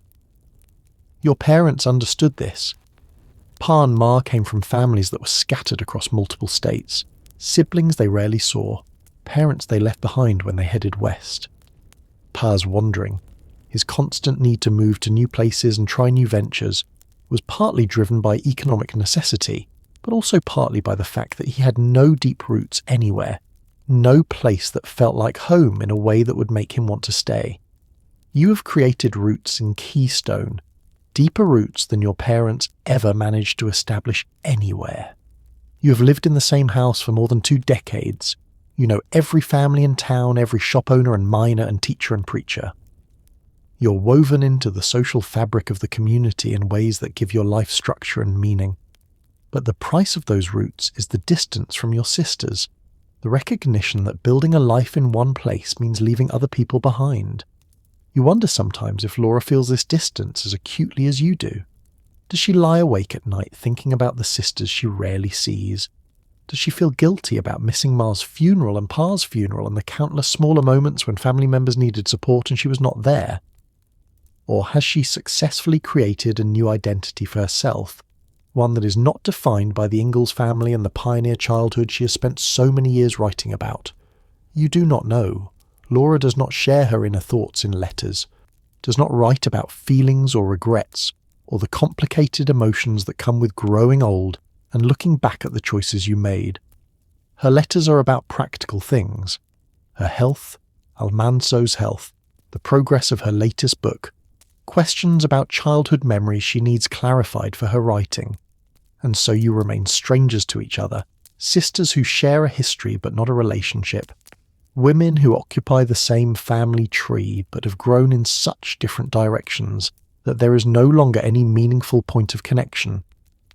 You walk home through the cooling evening air, and you think about the fact that you're 65 years old, and the only family you have left are scattered and distant, and you wonder what it will be like when you die, whether anyone will come to your funeral, whether Laura and Grace will make the journey to Keystone, or whether they will send telegrams expressing their regrets that they cannot attend. These are morbid thoughts, the kind that come to people in their later years when they start counting how much time remains and recognizing how little of it will be spent with the people they were closest to in childhood. You push the thoughts away and focus on what you can control: the house that needs cleaning, the garden that needs tending, the meeting at the Eastern Star next week where you have volunteered to bring refreshments. You have built a life that does not depend on your sisters for meaning or purpose. You have learned to be self-sufficient emotionally as well as practically, to find satisfaction in work and community involvement rather than in family bonds. This is a survival skill necessary for someone who grew up in a family that could not provide consistent affection or security, but it is also a kind of loss, a recognition that the close family unit you might have wished for never existed and never will exist. You are reading a letter that Laura wrote to a friend in 1931, a letter that you will not see for decades because it is not addressed to you, but that will eventually be preserved in archives and discovered by historians who are trying to understand the complicated relationships within the Ingalls family. In the letter, Laura describes visiting Grace after many years of separation. She writes that Grace seemed like a stranger to her, that there was something familiar about Grace's face, but that the connection between them had been severed by time and distance.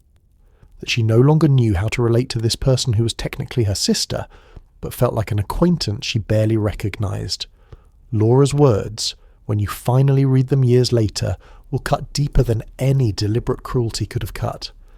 Not because Laura intended to hurt you or Grace, but because the words confirm what you have long suspected, that Laura has emotionally divorced herself from her South Dakota family, that the years of separation have created a gulf so wide that it cannot be crossed even when you are standing in the same room.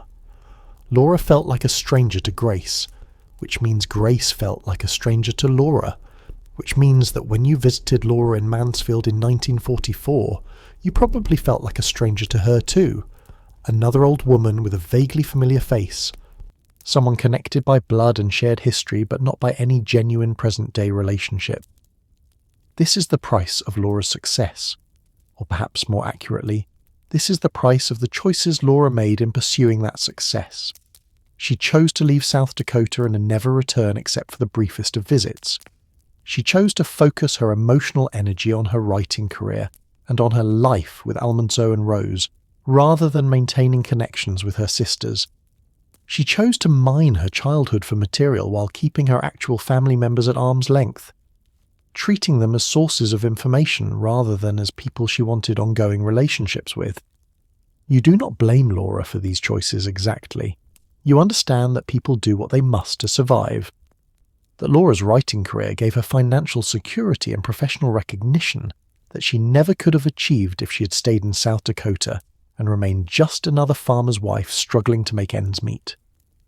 You understand that maintaining long-distance relationships was difficult in an era before telephones became common, when the only options were letters or expensive, time-consuming train travel. But understanding does not eliminate hurt. You are Laura's sister, not just a research source for her books. You have lived a full and interesting life, accomplished things that few women of your generation managed to achieve. You have stories worth telling, experiences worth sharing. But Laura has never been interested in those stories except as they relate to the narrow period of childhood she's writing about. The adult Carrie, the woman you became, is invisible to Laura, unimportant, not worth the effort of maintaining a real relationship. Grace feels this too. You know because Grace has written to you about it. Tentative letters that hint at hurt feelings without directly accusing Laura of abandonment. Grace wonders why Laura visits so rarely. Grace mentions feeling forgotten, as if she only matters to Laura when Laura needs information for her books. Grace expresses confusion about why the family that was once so important to Laura, so central to her identity, now seems like an afterthought. You respond to Grace's letters with sympathy, but also with the recognition that nothing will change. Laura is who she is. She has made her choices and built her life accordingly. Wishing she would be different, wishing she would value family connection the way you do, is pointless. The only thing you can control is your own response, your own decision about whether to accept the limited relationship Laura offers or to cut ties completely. You choose acceptance. Not because you are satisfied with the relationship, but because the alternative, complete estrangement, feels worse. Laura is your sister. She's writing books that preserve your family's history, that tell future generations what life was like on the American frontier. These books will outlast all of you, will be read by people who are not yet born, and regardless of their limitations and omissions, they represent something valuable. So you answer Laura's letters when they arrive. You provide the information she requests about childhood memories. You display her books in your home and speak positively about them when people ask. You maintain the appearance of family loyalty even when you feel hurt and overlooked, because that is what your generation does, the way you were raised to handle conflict. Bury it, ignore it, present a united front to the outside world even when the private reality is far more complicated. But you also accept that Laura will never truly know you. She will never ask about your 20 years working in newspapers, never express curiosity about what it was like to homestead alone as a single woman, never inquire about your marriage to David or your relationship with your stepchildren or your decades of community work in Keystone. Laura is not interested in the adult Carrie, and nothing you do will change that. This acceptance brings a kind of peace. Not the peace of resolution or reconciliation, but the peace of released expectations. You stop hoping that Laura will suddenly become the sister you wish you had. You stop imagining conversations where you tell her how her books made you feel, where you explain what was left out and why that matters. You stop waiting for Laura to initiate contact beyond her research needs. Instead, you focus on the relationships you do have. Your friendships in Keystone, your involvement with the Eastern Star and the church, your connection with Harold and his family. These relationships may not carry the mythological weight of sisterhood, but they are real and present and reciprocal in ways that your relationship with Laura has never been. You were 75 years old when you finally read Laura's 1931 letter about Grace seeming like a stranger. You read it in an archive where a researcher has shown it to you, thinking you might be interested in this piece of family history. You sit in the quiet reading room surrounded by documents and photographs and letters, and you read Laura's words, and you feel the accumulated hurt of decades pressing down on your chest like a physical weight. Grace seemed like a stranger, which means you would have seemed like a stranger too if Laura had bothered to articulate her feelings about you. The sister who worked beside her during the long winter, who ran with her across the frozen lake, who shared her childhood and her struggles and her survival, has been reduced to a stranger, someone vaguely familiar but no longer truly known. You carefully fold the letter and hand it back to the researcher, and you thank them for showing it to you, and you leave the archive and walk out into the sunlight, and you let yourself cry for the first time in years, mourning not just the relationship you never had with Laura, but all the relationships that were impossible in a family like yours, a family marked by poverty and displacement and emotional austerity, a family that survived but never quite learned how to thrive. You are 76 years old, and you're standing beside Grace's grave in Manchester, South Dakota, and you're realizing that you are now the last of the Ingalls children still living. Grace died on November 10th, 1941, after a long illness that you watched from a distance because Manchester was too far to visit regularly, and your own health was not good enough to make the journey frequently. She was 64 years old, younger than you by 6 years, but worn out by a lifetime of farm labour and poverty, and the accumulated stress of raising children during the Depression. You attended the funeral, making the difficult trip from Keystone to Manchester, and you stood beside the grave with the handful of people who came to mourn Grace Pearl Ingalls Dow, the youngest Ingalls sister, the baby who was born in Burr Oak in the year the family tried hardest to forget. You listened to the minister speak about Grace's devotion to her family and her faith and her community, and you thought about how little those words captured who Grace actually was, how she was reduced in death to generic platitudes that could describe almost anyone. Laura did not come to Grace's funeral. She sent a telegram expressing her condolences and explaining that she could not make the journey from Missouri. This was the same excuse she had given for missing Ma's funeral in 1924 and Pa's funeral in 1902. And by now the pattern is clear. Laura does not attend family funerals. She separates herself from the physical reality of death and grief, preferring to mourn alone in Missouri rather than standing beside the graves with the family members who remain. You do not judge her for this anymore. You're too tired for judgment, too worn down by age and illness and loss. You simply accept that this is who Laura is, and you focus on the task in front of you, saying goodbye to Grace. The sister who was closest to you in age, if not in relationship, the last connection to the childhood world you shared. Now you are alone, the last living member of the Ingalls children who survived past infancy. Mary is dead, buried in Keystone. Laura is alive, but might as well be dead for all the connection you have with her. Grace is dead, buried here in Manchester. And the two baby boys, Freddie and the unnamed infant, have been dead so long that they exist only as faint memories and brief mentions in family records. You are the keeper of memories that no one else carries. You are the only person left who remembers what it was like to wake up in that dugout in Walnut Grove, to feel the damp earth walls and smell the mildew, and know that this hole in the ground was home. You are the only one who remembers the exact sound of Pa's fiddle on winter evenings, the particular tone of Ma's voice when she was angry but trying not to show it, the way Mary's hands moved when she braided her rag rugs, the feel of Grace's small hand in yours when you walked together as children. These memories will die with you. Laura has preserved some version of the family's history in her books, but Laura's version is selective and sanitized, shaped by the demands of children's literature and Rose's editorial control.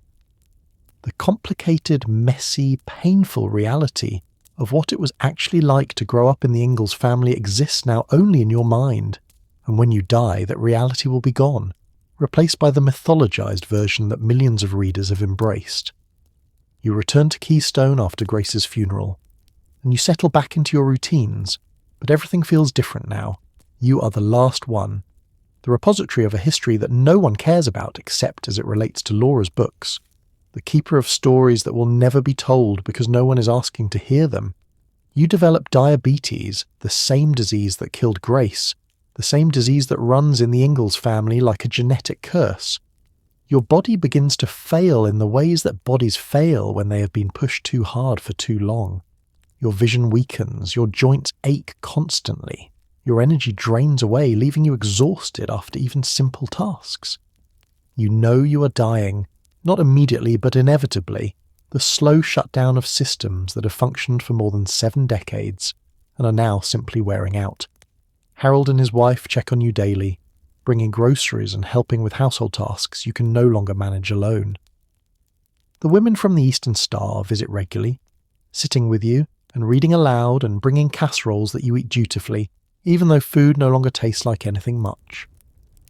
The minister from the United Church of Christ comes to pray with you, and you bow your head and listen to the familiar words and feel nothing except a distant awareness that these rituals are supposed to be comforting, but somehow are not.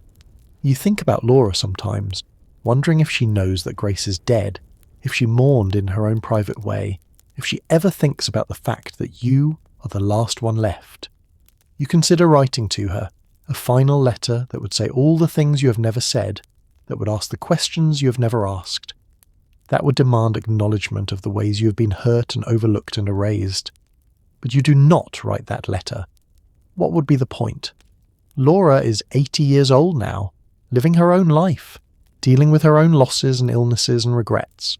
Confronting her with your grievances would not change anything that has happened, would not repair the relationship that never existed, would not give you the validation you have never received, so you let it go. You release the hurt and the anger and the longing for something that was never possible. You accept that you are the last of the Ingalls children, that your story will end with you, that the life you lived will be forgotten except for the brief, incomplete version that appears in Laura's books, and in a strange way, this acceptance brings relief. You have carried the weight of being an Ingalls all your life, the burden of being part of a family that was defined by struggle and poverty and constant displacement. You have been shaped by that history, marked by it in ways both visible and invisible. But when you die, that burden will be lifted. You will no longer be Carrie Ingalls, the forgotten middle sister. You will simply be Carolyn Swansea, a woman who lived and worked and loved and died in Keystone, South Dakota, and whose story, for better or worse, ended on her own terms. You are 73 years old, and your body is betraying you in ways that are both predictable and devastating. The diabetes diagnosis came 2 years ago, in 1944, shortly after you returned from visiting Laura at Rocky Ridge Farm. You had been feeling exhausted for months, sleeping more than usual, waking up with a thirst that could not be quenched no matter how much water you drank. Your vision was blurring, making it difficult to read or do the close handwork that had occupied so many hours of your life. Your feet had gone numb in a way that was different from the chilblains you suffered as a child, a creeping loss of sensation that spread from your toes upward and made walking uncertain and dangerous.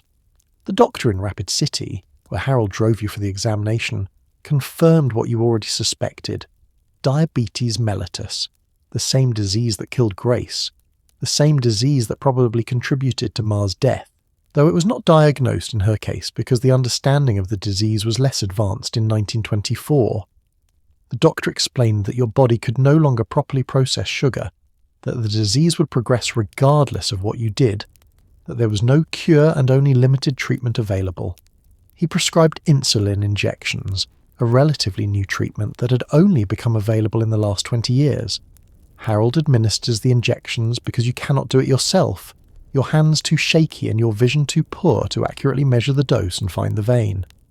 Every morning he comes to your house before going to work, and he carefully prepares the syringe and swabs your arm with alcohol, and injects the clear liquid that keeps you alive for another day. You hate the dependence this creates. You have spent your entire life being self-sufficient, taking care of yourself and others, refusing to be a burden. But now you have no choice. Without the insulin, you would slip into a coma and die within days. With the insulin, you can function, though at a greatly reduced capacity, your energy depleted and your body weakening steadily. The disease is stealing you piece by piece. Your vision continues to deteriorate until you can barely make out shapes, the world reduced to blurs of light and shadow. You cannot read anymore, cannot do the needlework and rug braiding that once filled your afternoons. You cannot tend your garden because you cannot see well enough to distinguish weeds from vegetables, cannot judge distances accurately enough to avoid stepping on the plants you are trying to cultivate.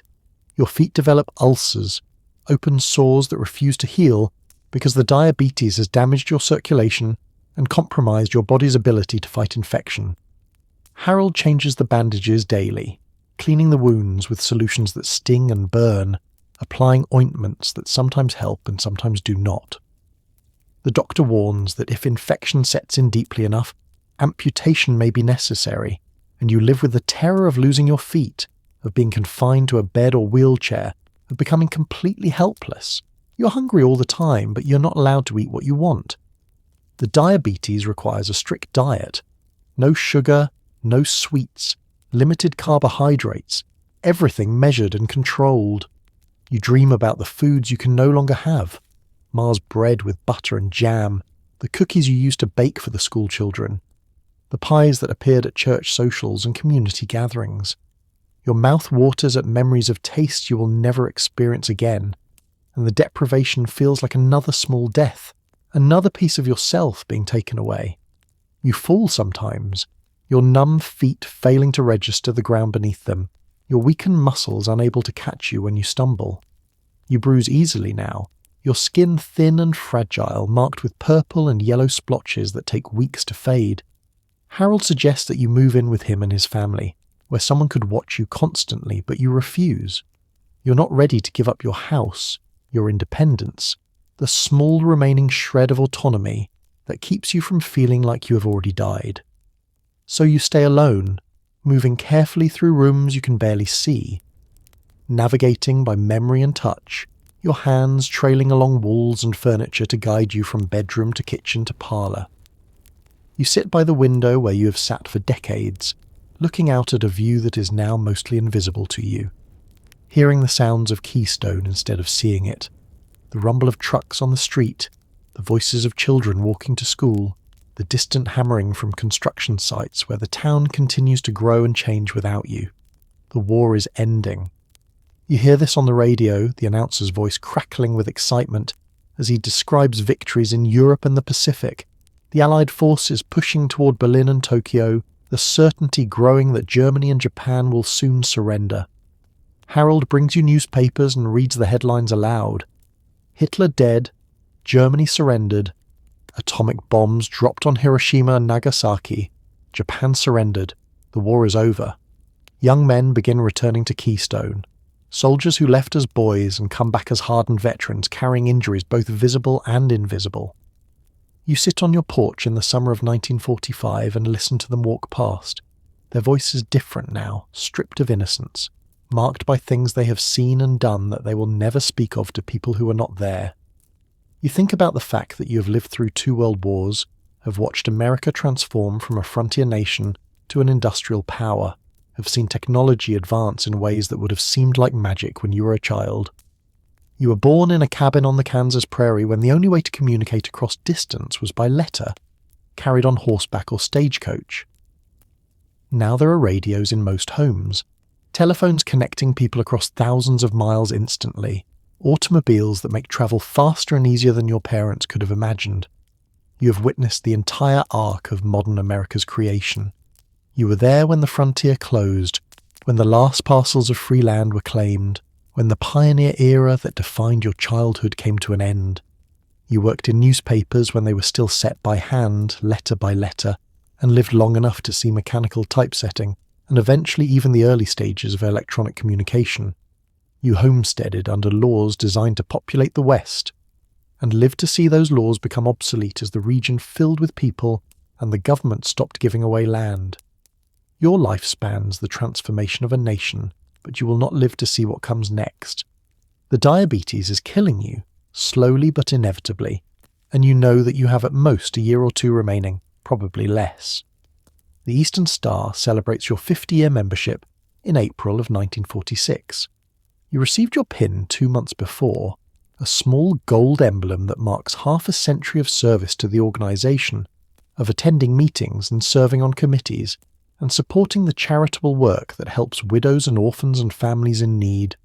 The ceremony is held at the Keystone chapter, and you sit in the place of honour while the other members praise your dedication and contributions. You can barely see their faces, but you hear the warmth in their voices, the genuine affection and respect. These women are not your blood family, but they are family nonetheless, sisters bound by shared values and decades of working together toward common goals. They have supported you through David's death and your declining health, have brought you meals and read to you and kept you connected to the community, even as your ability to participate has diminished. When they present you with the pin, you hold it in your palm and feel the weight of 50 years, the accumulated hours and days and years you have spent in service to something larger than yourself. You think about the fact that you joined the Eastern Star with Ma back in 1892, when you were 22 years old and just beginning your career in newspapers. Ma has been dead for 22 years now, buried in Desmess beside Pa, and you're the only one left who remembers that day in 1892, when you both took your vows and joined an organisation that would span your entire adult life. You give a brief speech thanking the chapter for the honour, your voice shaky but clear enough to be understood. You tell them that the Eastern Star has been one of the great joys of your life, that the friendships you have formed here matter more than you can express in words. You do not tell them that this is probably the last time you will attend a meeting, that your body is failing too rapidly for you to continue participating, that you are saying goodbye even though you are using the language of gratitude. They understand anyway. You can hear it in the silence that follows your speech, the knowledge that hangs in the air unspoken but acknowledged. You are dying, and everyone in this room knows it, and they are honouring you now while you are still alive to receive the honour. Harold drives you home after the ceremony, helping you from the car and up the steps into your house. You sit in your chair by the window, exhausted from the brief outing, and you think about the fact that leaving your house has become so difficult that even a short trip to the Eastern Star meeting feels like an expedition, requiring careful planning and considerable effort. This is what the end looks like. Not the dramatic death of novels and movies, not the heroic final battle against illness. Just a slow grinding decline, your body shutting down system by system, your world shrinking until it consists only of the interior of your house and the sounds that reach you through the walls and windows. You are ready for it to be over, not suicidal, not desperate, but simply tired. Tired of the pain in your feet, the constant thirst, the blurred vision, the weakness that makes even standing up require conscious effort. Tired of being dependent on others for survival, of needing Harold to give you injections and his wife to bring you meals and neighbours to check on you daily. Tired of existing in this diminished state, when you can no longer do any of the things that gave your life meaning and purpose. You have lived 76 years. You have survived poverty and starvation and displacement. You have worked in a profession that rarely accepted women. You have homesteaded alone. You have married and raised stepchildren and been part of a community. You have outlived most of the people you loved, have stood beside too many graves and said too many goodbyes. You're ready to rest. Ready to join the long line of Ingalls dead who wait for you in cemeteries scattered across the Midwest. Pa in De Smet, Ma beside him, Mary in Keystone, Grace in Manchester, and the baby boys, Freddie and the unnamed infant, buried in places you have never visited and whose graves you will never see. The spring of 1946 is beautiful, the kind of spring that makes you grateful to be alive even when you are dying. The lilacs bloom outside your window, filling the air with their sweet, almost cloying fragrance. The birds return from their winter migration, singing in the trees that have grown tall and thick over the decades you have lived in Keystone. The sun is warm on your face when you sit on the porch, and you can feel it even though you cannot see it clearly, the heat soaking into your bones and easing some of the constant ache that has become your companion. You think about David, dead now for 8 years, buried in the Keystone Cemetery with his first wife Elizabeth and the other Swanseas. You think about how he would have appreciated this spring, how he would have been out in his garden planting vegetables, planning for a harvest he would never see, because that is what farmers and miners do. They plan for futures that may or may not arrive. You miss him. Not with the passionate grief of a romance novel, but with the steady, aching absence of someone who shared your days for 26 years, who knew your habits and accepted your silences, who made you feel less alone in the world simply by being present. On the 1st of June, you wake up and know that something is wrong. The fatigue is overwhelming, crushing, making it impossible to get out of bed. Your breathing is laboured, each inhalation requiring effort, as if there is a weight pressing down on your chest. Your heart is beating irregularly, skipping and racing and then slowing to a crawl, and you understand with absolute certainty that your body is giving up, that the systems that have kept you alive for more than 7 decades are finally shutting down. Harold finds you in the late morning when he comes to give you your insulin injection. He takes one look at your grey face and your shallow breathing, and he knows, and he goes to call the doctor and arrange for transportation to the hospital in Rapid City, 30 miles away through mountain roads. You tell him no. You do not want to die in a hospital, surrounded by strangers, hooked up to machines that will only prolong the inevitable. You want to die here, in your house, in the bed where you have slept for more than 30 years, with the sounds of Keystone coming through the open window and Harold's familiar face beside you. Harold understands. He calls the doctor to come to the house instead, and then he sits beside your bed and holds your hand, and you're grateful for this final kindness that you will not die alone. The doctor arrives in the early afternoon of June 2nd, 1946. He examines you with efficient thoroughness, checking your pulse and listening to your heart, and looking into your eyes with a small light that you can barely perceive through the fog that has descended over your vision. When he finishes, he pulls Harold aside and speaks in a low voice that you can still hear because your hearing, unlike your sight, remains sharp. Diabetic complications, multiple organ failure. There is nothing he can do. It is a matter of hours, perhaps a day at most. He can give you morphine for the pain, make you comfortable, but he cannot save you. You do not want morphine. You have lived your entire life with full awareness of your circumstances, and you want to die the same way, conscious and present for the final passage. You tell the doctor this, and he nods and respects your decision, though you can hear in his voice that he thinks you're making a mistake, that you are choosing unnecessary suffering when relief is available. But you're not afraid of pain. You've been intimate with pain your entire life, from the chilblains of childhood to the hunger of the long winter, to the aches and exhaustions of manual labour, to the slow deterioration of diabetes. Pain is an old companion, familiar and almost comforting in its predictability. What you fear is losing consciousness, slipping away without awareness, being robbed of these final hours when you can still think and feel and say whatever last words need to be said. Harold stays with you. His wife comes too, and some of the women from the Eastern Star, and your house fills with quiet voices and the rustle of skirts and the smell of coffee brewing in the kitchen. They're keeping vigil, performing the ancient ritual of sitting with the dying, bearing witness to the passage from life to death. You drift in and out of awareness, sometimes present and alert, and sometimes floating in a grey space where time has no meaning and the boundaries between waking and dreaming dissolve. You see faces from your past, Ma's stern expression softening briefly when she thought no one was watching, Pa playing his fiddle by lamplight, Mary's fingers moving confidently across her rug braiding, Grace as a young woman laughing at something you have forgotten. You see the dugout in Walnut Grove, smell the damp earth and the mildew, feel the cold that never quite left, even in summer. You see the claim shanty in De Smet during the long winter, the frost on the inside walls glittering like diamonds, your family huddled around the stove burning twisted hay. You see the newspaper office in De Smet, your hands black with ink, the satisfying click of type being set into the compositor's stick.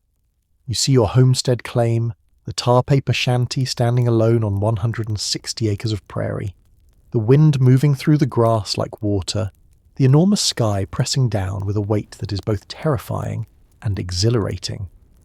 You see David's face on your wedding day, serious and kind, offering you partnership instead of passion. You see Mary and Harold as children, wary at first and then gradually accepting, learning to trust that you would not abandon them the way death had abandoned their mother. You see Mount Rushmore taking shape, the granite faces emerging slowly from the mountain, impossible and magnificent. A monument that will outlast everyone you have ever known. You see Harold hanging from cables, chiselling away stone, his name being carved into hidden chambers where future generations will find it and wonder who he was. You see Keystone, the town that became your home, the streets and houses and people who gave you community when your blood family scattered across hundreds of miles. You see the Eastern Star meetings, the church socials, the children eating cookies in your parlour, all the small moments that made a life, that added up to something meaningful even if it was never dramatic or famous. And you see Laura, not the old woman you visited in Missouri, but Laura as a child, fierce and protective and complicated.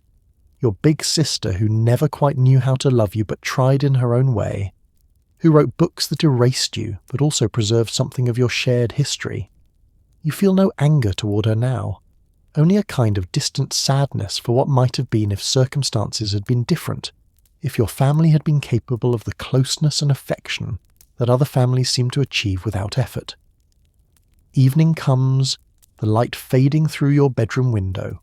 Harold lights a lamp, and you watch the flame flicker through your failing vision, hypnotic and strangely beautiful.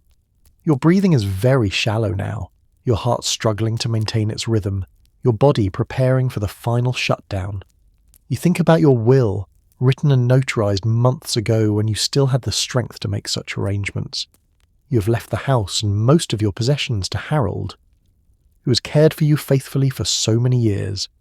You have left your top bar homestead, the 160 acres you proved up in 1908, to the Masonic Lodge in Keystone, with instructions that it be sold and the proceeds used to support the organization's charitable work. And you have made arrangements for the headstones in the Keystone Cemetery, not just for your own grave, but for all the Swanseys, David, Elizabeth, Harold when his time comes. You have specified that the stones should match, uniform in size and design, so that the family plot presents a unified appearance for as long as granite endures. You have even included Elizabeth in these arrangements, the woman you never met, David's first wife who died before you entered the family. This is important to you, this recognition that she was here first, that her children were hers before they became yours, that her place in the family history deserves acknowledgement and respect. These arrangements are your final act of control, your way of imposing order on what comes after you are gone. You cannot control how you will be remembered, cannot force Laura to write about your adult life, or make historians care about the newspaper work and the homesteading.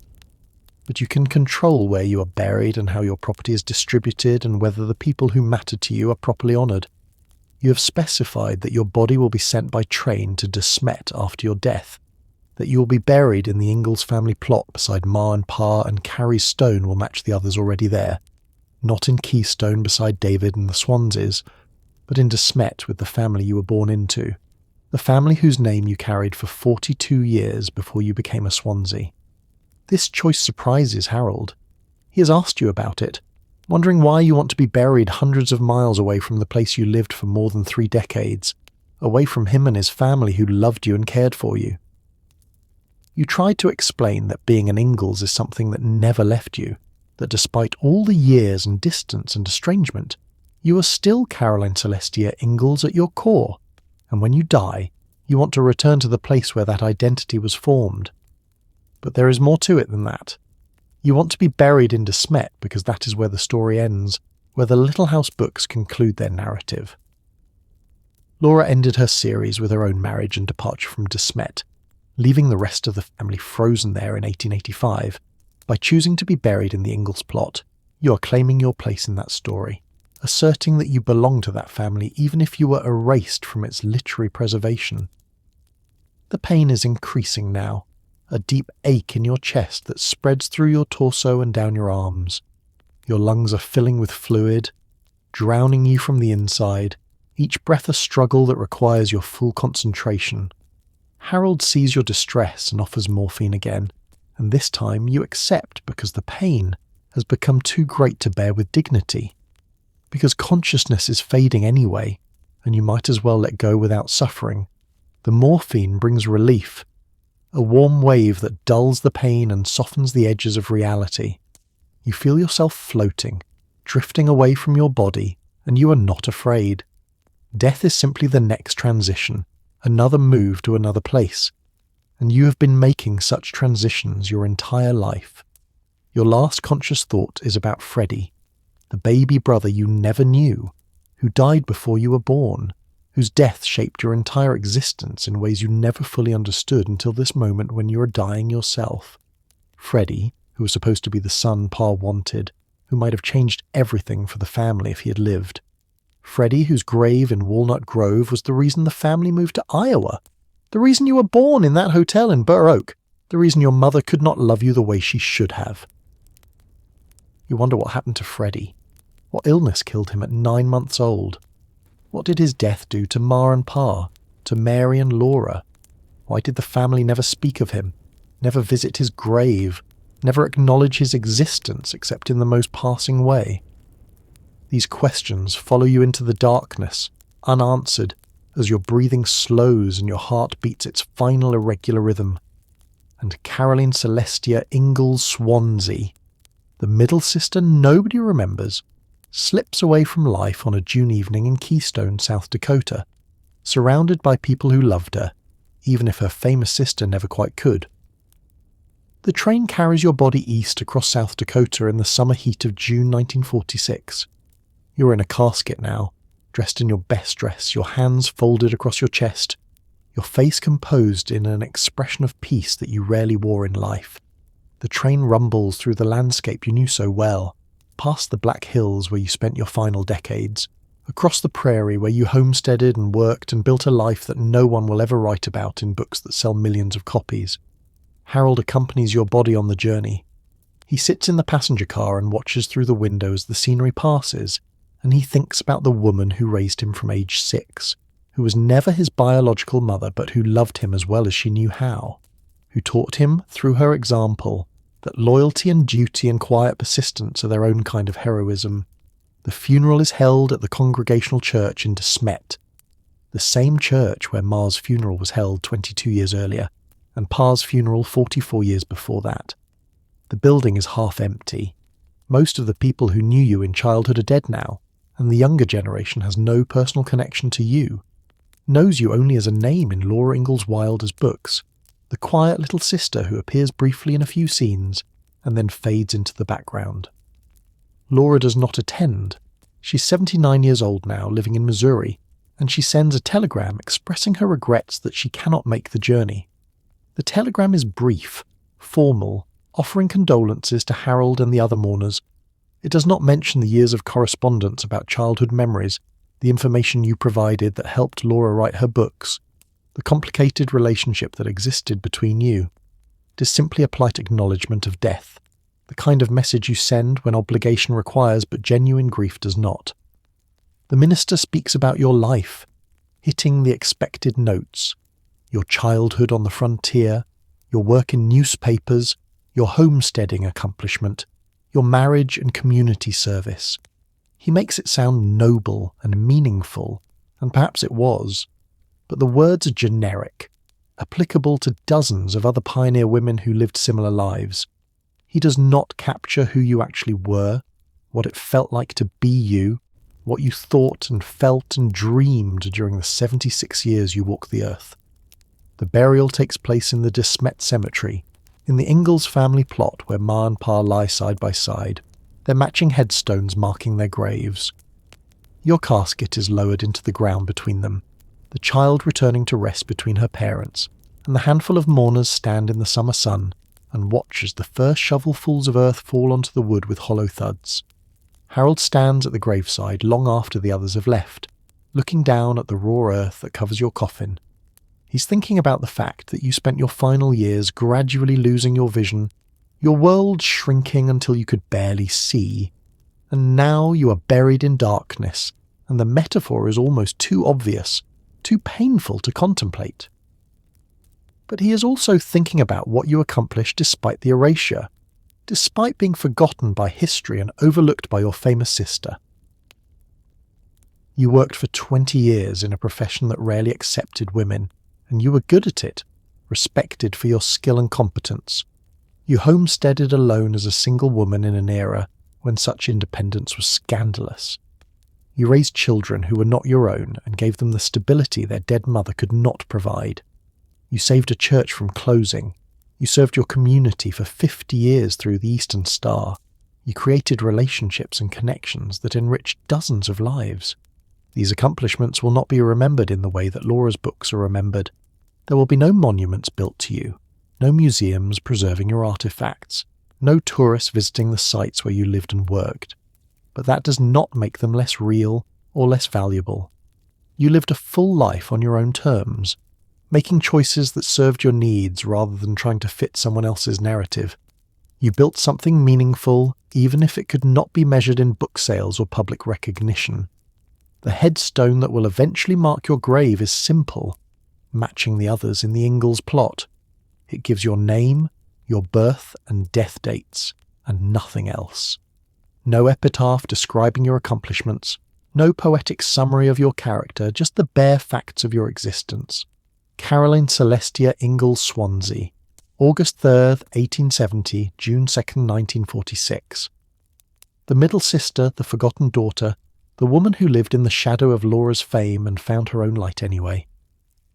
Your story deserves to be remembered, not because you were famous or because your life was extraordinary in the way that makes headlines and captures popular imagination, but because you represent something important, the countless women whose lives were lived quietly and competently, who contributed to their communities without recognition, who built the social fabric that held frontier towns together, who endured hardship and loss with dignity, and kept moving forward because that is what survival required. You were not the weak, sickly child that Laura's books portrayed. You were strong in ways that Laura never acknowledged, capable and independent and determined. You created a professional career when few women could do so. You claimed your own land and proved that you could survive alone. You stepped into a ready-made family and made it work. You gave your time and energy to causes that mattered to you. You maintained your integrity and your sense of self even when you were being erased from the narrative that should have included you. This is what we should remember about Caroline Celestia Ingalls Swansea. She was here, she mattered, she lived a life worth recording even if no one bothered to record it properly while she was alive. She was more than the little sister who appears on the edges of Laura's books. She was a whole person with her own dreams and struggles and triumphs, and she deserves to be seen as such. The sun sets over the De Smet Cemetery, painting the sky in shades of orange and pink and purple. The same colours that mark the sunsets over the prairie when you were a child running through the grass with Laura and Grace, before life became complicated and families scattered, and the simple connections of childhood dissolved into the complicated estrangement of adulthood.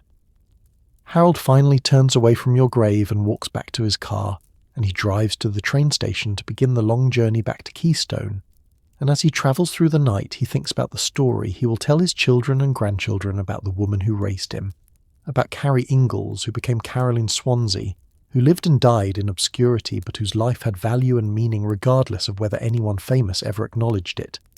And in Missouri, Laura Ingalls Wilder sits at her desk at Rocky Ridge Farm and stares at a blank piece of paper, thinking about the telegram she received this morning announcing your death. She's trying to decide whether to write about you, whether to add a postscript to her books explaining what happened to Carrie after the series ended, whether to finally acknowledge the adult woman you became. But the page remains blank. Laura does not write that postscript. She lets your story end where it ended in her books, with you frozen at age 15, forever the little sister, forever in the background. And perhaps this is fitting, because your life was never really part of Laura's story. Your life was your own, separate and distinct, valuable in itself rather than for how it related to someone more famous.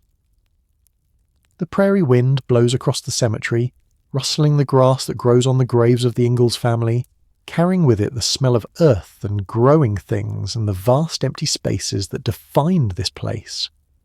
The wind does not distinguish between the famous and the forgotten, the celebrated and the overlooked.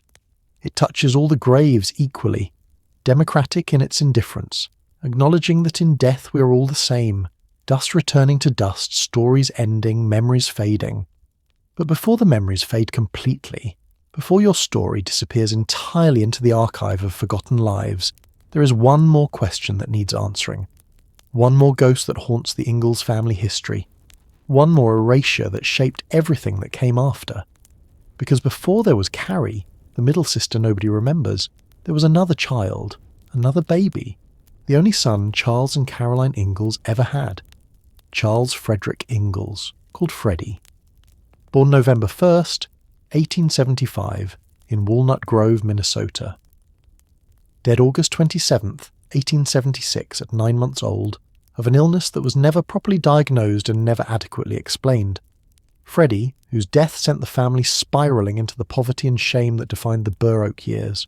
Freddie, whose grave the family abandoned when they left Walnut Grove and never visited again. Freddie, whose existence Laura barely mentioned in her books, erasing him almost as thoroughly as she erased the adult Carrie. What really happened to baby Freddie? Why did he die so young? What did his death do to Ma and Pa, to Mary and Laura and baby Carrie?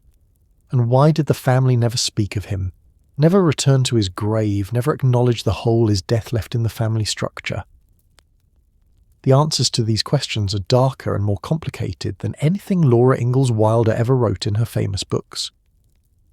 The truth about Freddie's death reveals secrets that the family buried, along with his tiny body in the Walnut Grove Cemetery, secrets about illness and poverty, and the brutal reality of what it meant to be a baby boy on the American frontier in the 1870s. But those secrets are not yours to tell anymore. You are dead now, buried beside your parents in De Smet, your story finished. The story of Freddie, the brother you never knew, but who shaped your entire existence, belongs to someone else to uncover, and it is a story that needs to be told.